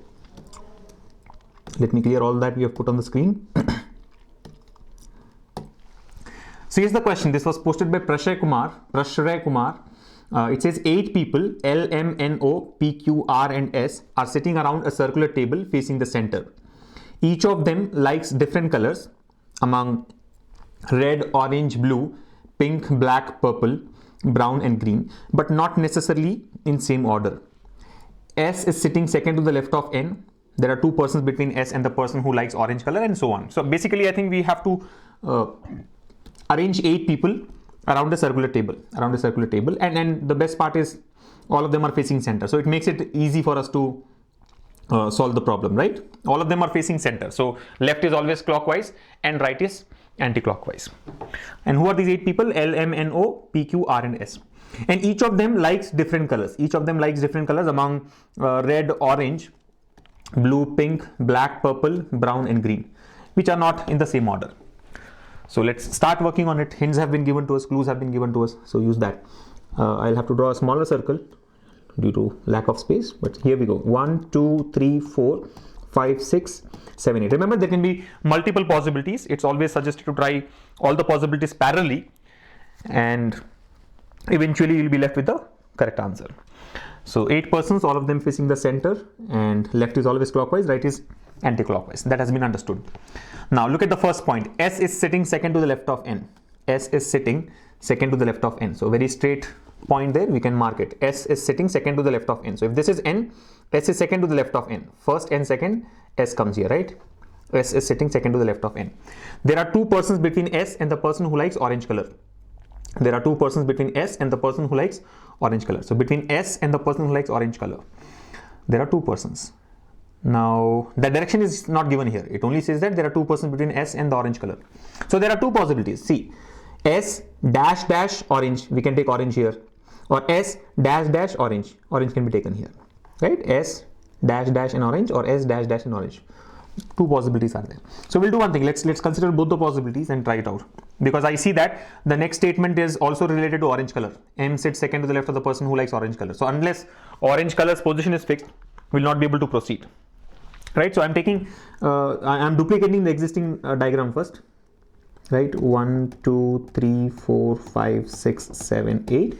We put N in this position and S here, right? Now consider this point. There are 2 persons between S and the person who likes orange color. So S dash dash, this can be taken as orange, or S dash dash, this can be taken as orange. So we have considered both the possibilities, right? S double dash orange and S double dash orange here. Next, M sits second to the left of the person who likes orange color. So now that orange color's position is fixed, we can fix M also. M sits second to the left of the person who likes orange color. Who likes orange color? This person would like orange color. M is second to the left of this person. See, left is clockwise, right? So do that. M is second to the left of the person who likes orange color. First and second, M comes here. In this case, first and second, M comes here, right? M is second to the left of the person who likes orange color. Done. That part is also done. Next statement. L is the immediate neighbor of S. S is already marked, so maybe we can do something. L is the immediate neighbor of S. L is the immediate neighbor of S. L is the immediate neighbor of S. Okay, so in the first case, L can come in two positions, right? L can either come here or here, because L has to be an immediate neighbor of S. Both are possible. In the second case, I think there is only one possibility. L has to be an immediate neighbor of S. One neighbor of S is M. So other neighbor will be this. So L is an immediate neighbor of S. It gets fixed here. But in the first case, we are confused, right? So we'll do one thing again. We'll duplicate the first case. I mean, see, if you don't want to take any chance, quickly duplicate the first case and take the two possibilities for L, right? So this is how we can go. 1, 2, 3, 4, 5, 6, 7, 8. I'm duplicating first case, right? So N, M, orange here, and S here. Now L is an immediate neighbor of S. So L can come here or L can come here. You're able to follow?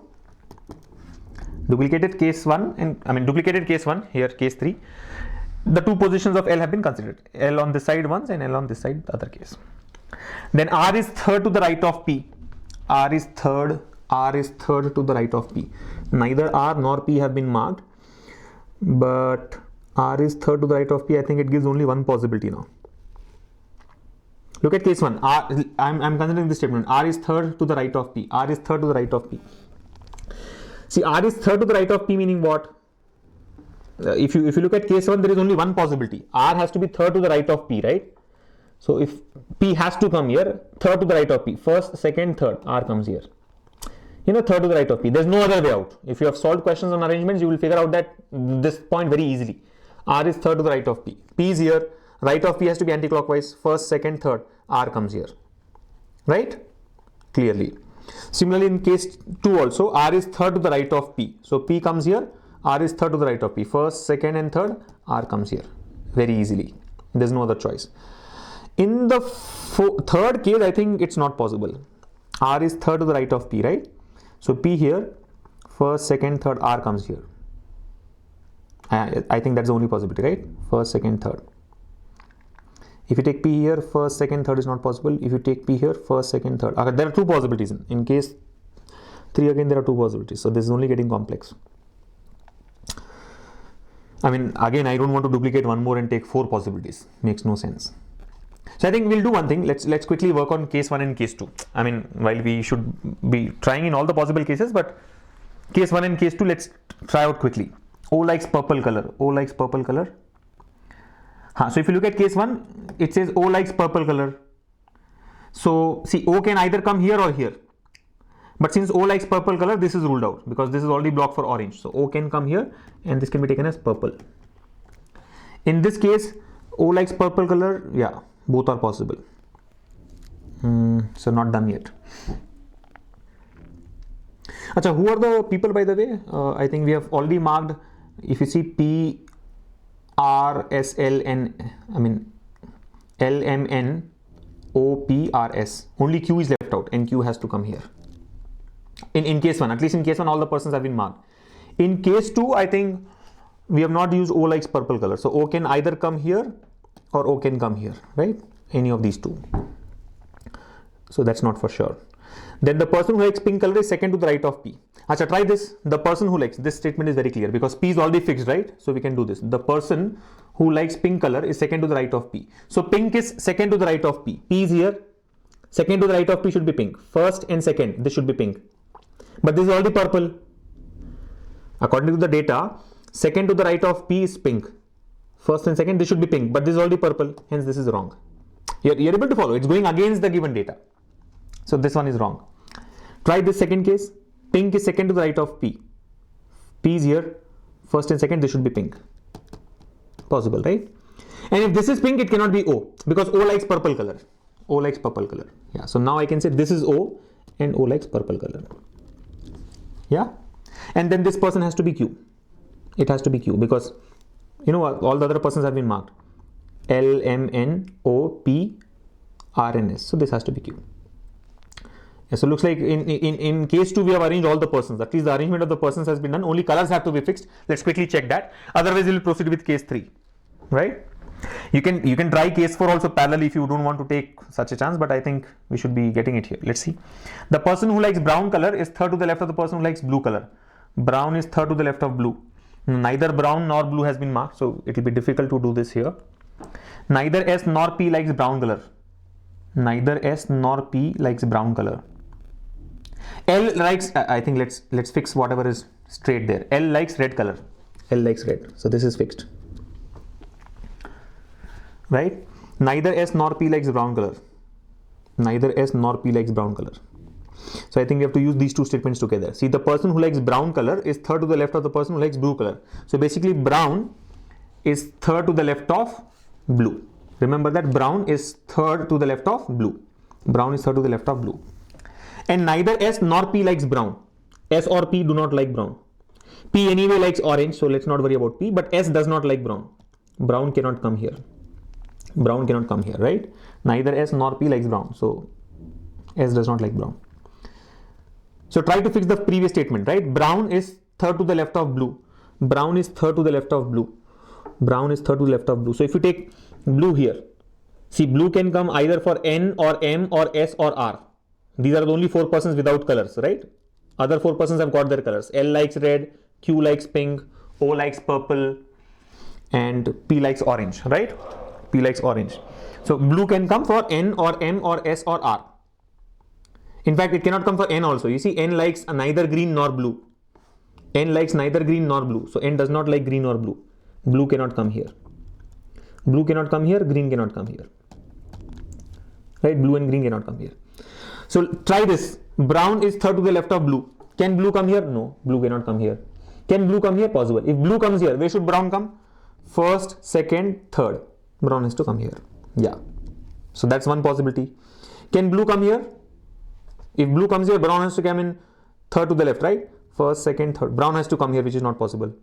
Can blue come here? If blue comes for R, brown is third to the left. First, second, third, brown has to come here, which is again not possible. So I think the only possibility is blue comes for M and then brown is third. First, second, third, brown comes for R.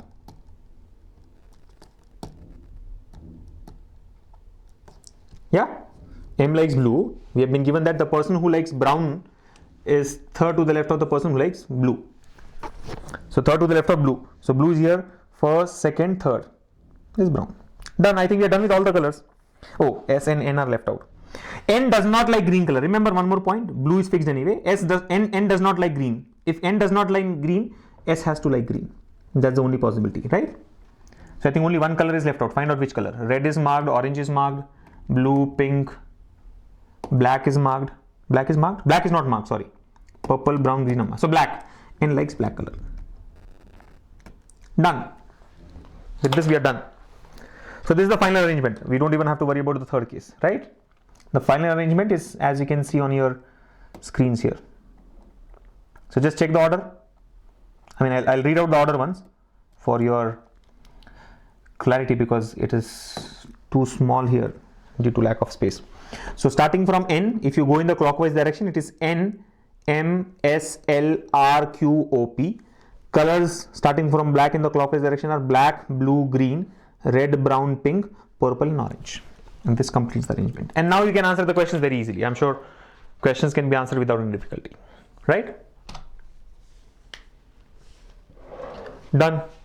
So all those who were struck or were not able to get it should now find out that this is easy. I mean, they should have realized by now that it's not very difficult.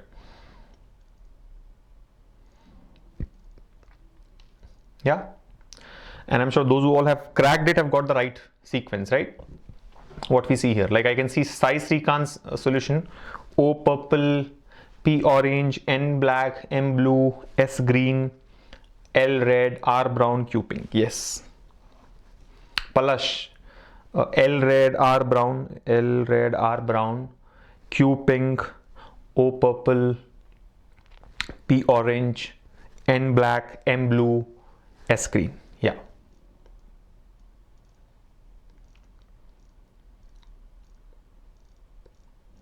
Got it? Neeraj Jha says, should we attempt this type of questions in the middle of the paper or at the end? I think Neeraj, when you read the first two statements of this question, you would know that it is not a simple arrangement, but again, not very complex also, because there is only one parameter which has to be associated with these persons. There's only one variable or two variables, persons and the colors. So when there are two variables, it's usually not very complex. I mean, you never know, but usually it's easy. So you can quickly give it a shot, try it out once. It will take like this kind of a question would take about 1.5 to 2 minutes to give that first try, right? And you'll know how easy or complex it is. But if you are in no mood to take a chance, always skip these questions initially, solve the other ones, and then come back when time permits. Yeah? Should we go for the next one? Yeah, Amit says I've followed and have realized what my mistake was. And yeah, many of you feel that's easy. Deepak says he is struck, but Deepak looked like it was an easy one.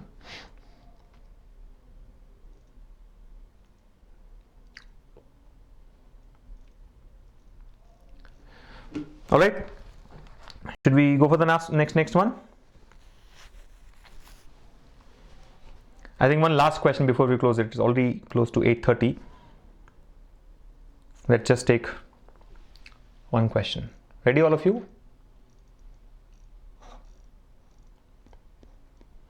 Yeah, so I'm sure you'll have your own views about, taking it in the beginning or at the end. You got to decide it yourself.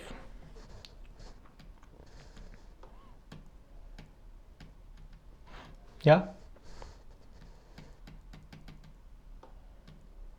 Okay, let's take just one question before we close the session today. And here we go. This would be the last one. So this is a question. This was posted by ANBU. I don't know if that's the name. Anbu. It says Richard is 15th from the front in a column of boys. There were thrice as many behind him as there were in front. How many boys are there between Richard and the 7th boy from the end of the column? In this question, the number of boys between them is asked, which according to the solution of the test is 35. Can someone explain how, please? So looks like this question has been picked up from some test. Answer has been given as 35. I am not sure if you can solve this question without the options. Give it a try, all of you. 1 minute. Let's see how many of you get the answer. Oh, we can solve it. Sorry, Richard is 15th on the front, right? We can solve it very easily. What should be the problem? Try it. I think 1 minute you should be able to solve it. Your time has already started.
$35, too easy question they say. Let's take it up. So here we go. It says Richard is 15 from the front in a column of boys. There were thrice as many behind him as there were in front. How many boys are there between Richard and the 7th boy from the end of the column? And then, it is also given that in this question, the number of boys between them is asked, which according to the solution of the test is 35. Can someone explain how? So we have to look at the solution, right? The question is only this, that Richard is 15 from the front in a column of boys. So there is a column of boys. Richard is 15 from the front. There were thrice as many behind him as there were in front. How many boys are there between Richard and the 7th boy from the end of the column? So try to solve this now. 2 points is there's a front end and there's a back end, right? This is a column of boys. Richard is 15th from the front in a column of boys, right? Richard is here. His position is 15th from the front end. So how many boys are there between Richard and the front? I mean, like between the front end, I mean, from the first person to Richard, there are 14 boys. And Richard is the 15th one, right? I mean, not between front end and Richard, but from the first person to Richard, there are 14 boys, right? Ahead of Richard, there are 14 boys in front, right? 14 boys in front of Richard. I'll do one thing, I'll erase I'll put the arrow this way. So basically what I'm trying to say is there are 14 boys in front of Richard, right? Richard is 15 from the front, so 14 boys in front of Richard. Now if you look at the next point, it says there were thrice as many behind him as there were in front. There were thrice as many behind him as there were in front. So if in front there are 14, behind there are thrice of that, right? 3 times of 14. How much is that? 42. So basically there are 42 behind Richard. 14 in front, thrice behind him as there were in front. So there were 14 in front, behind there should be 3 times. 3 into 14 is 42, right? Now how many boys are there between Richard and the 7th boy from the end of the column?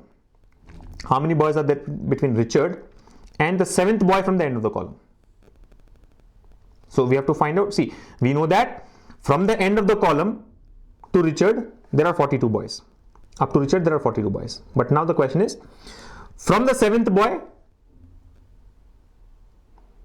from the end, right? And Richard, how many boys are there? Between 7th boy from the end and Richard. So it's very simple. See, we know that behind Richard, there are 42. Subtract those last 7. You're able to follow. It is like this. Easier way to understand is this. 1, 2, 3, 4, 5, 6, 7, 8, 9, so on up to there are 42 boys. 42 boys before Richard's turn comes. Richard is the 43rd boy, right? We have to find out the number of boys between Richard and 7th boy from the end. So 7th boy from the end is this guy. So these 7 have to be removed. Remaining are between. So what should be the answer? 42 subtract 7. Subtract these 7 boys. 35 will be the answer. Easy, right? I mean, I'm trying to explain it using all that diagram there, so it is taking so much of time. Otherwise, it's very simple. From 42, subtract the 7 boys, the last 7 boys, you will get the answer. 35 will be the answer, right? So 35 is actually the correct answer.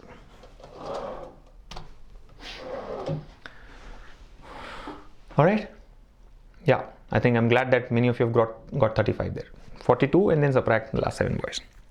And with this, we come to the end of this session. As usual, I'll say that I have more questions in my presentation, but we'll close it here. We'll meet again for your next doubts clarification session next week. And we also have this ongoing SSC CGL exam refresher, right? So wherever we find that questions are relevant to SSC CGL exam, we will take up in this refresher. Otherwise, we'll go for otherwise we'll take up these questions in the next doubts clarification session. Also, I found that some of you like Sagar Singh are not very happy because the puzzles posted by Sagar have not been responded to yet, right? Neither in the forum nor in the live session. A lot of you will have such issues, and I would say we will take all the steps possible to make sure that your queries are answered at the earliest possible. Okay, I think that's all I can say now. We have already started doing something about this queries in the discussion forum, and very soon you'll find good results there. Okay, so just give us some more time and keep practicing. I think the best way to solve your queries in the forum is to make sure that you participate in the forum, not only to post the questions but also to respond to the questions posted by others. Remember, for every one question that you post, if you answer one question that isn't posted by somebody else, it will just balance out, right? I mean, all the questions will get answered itself.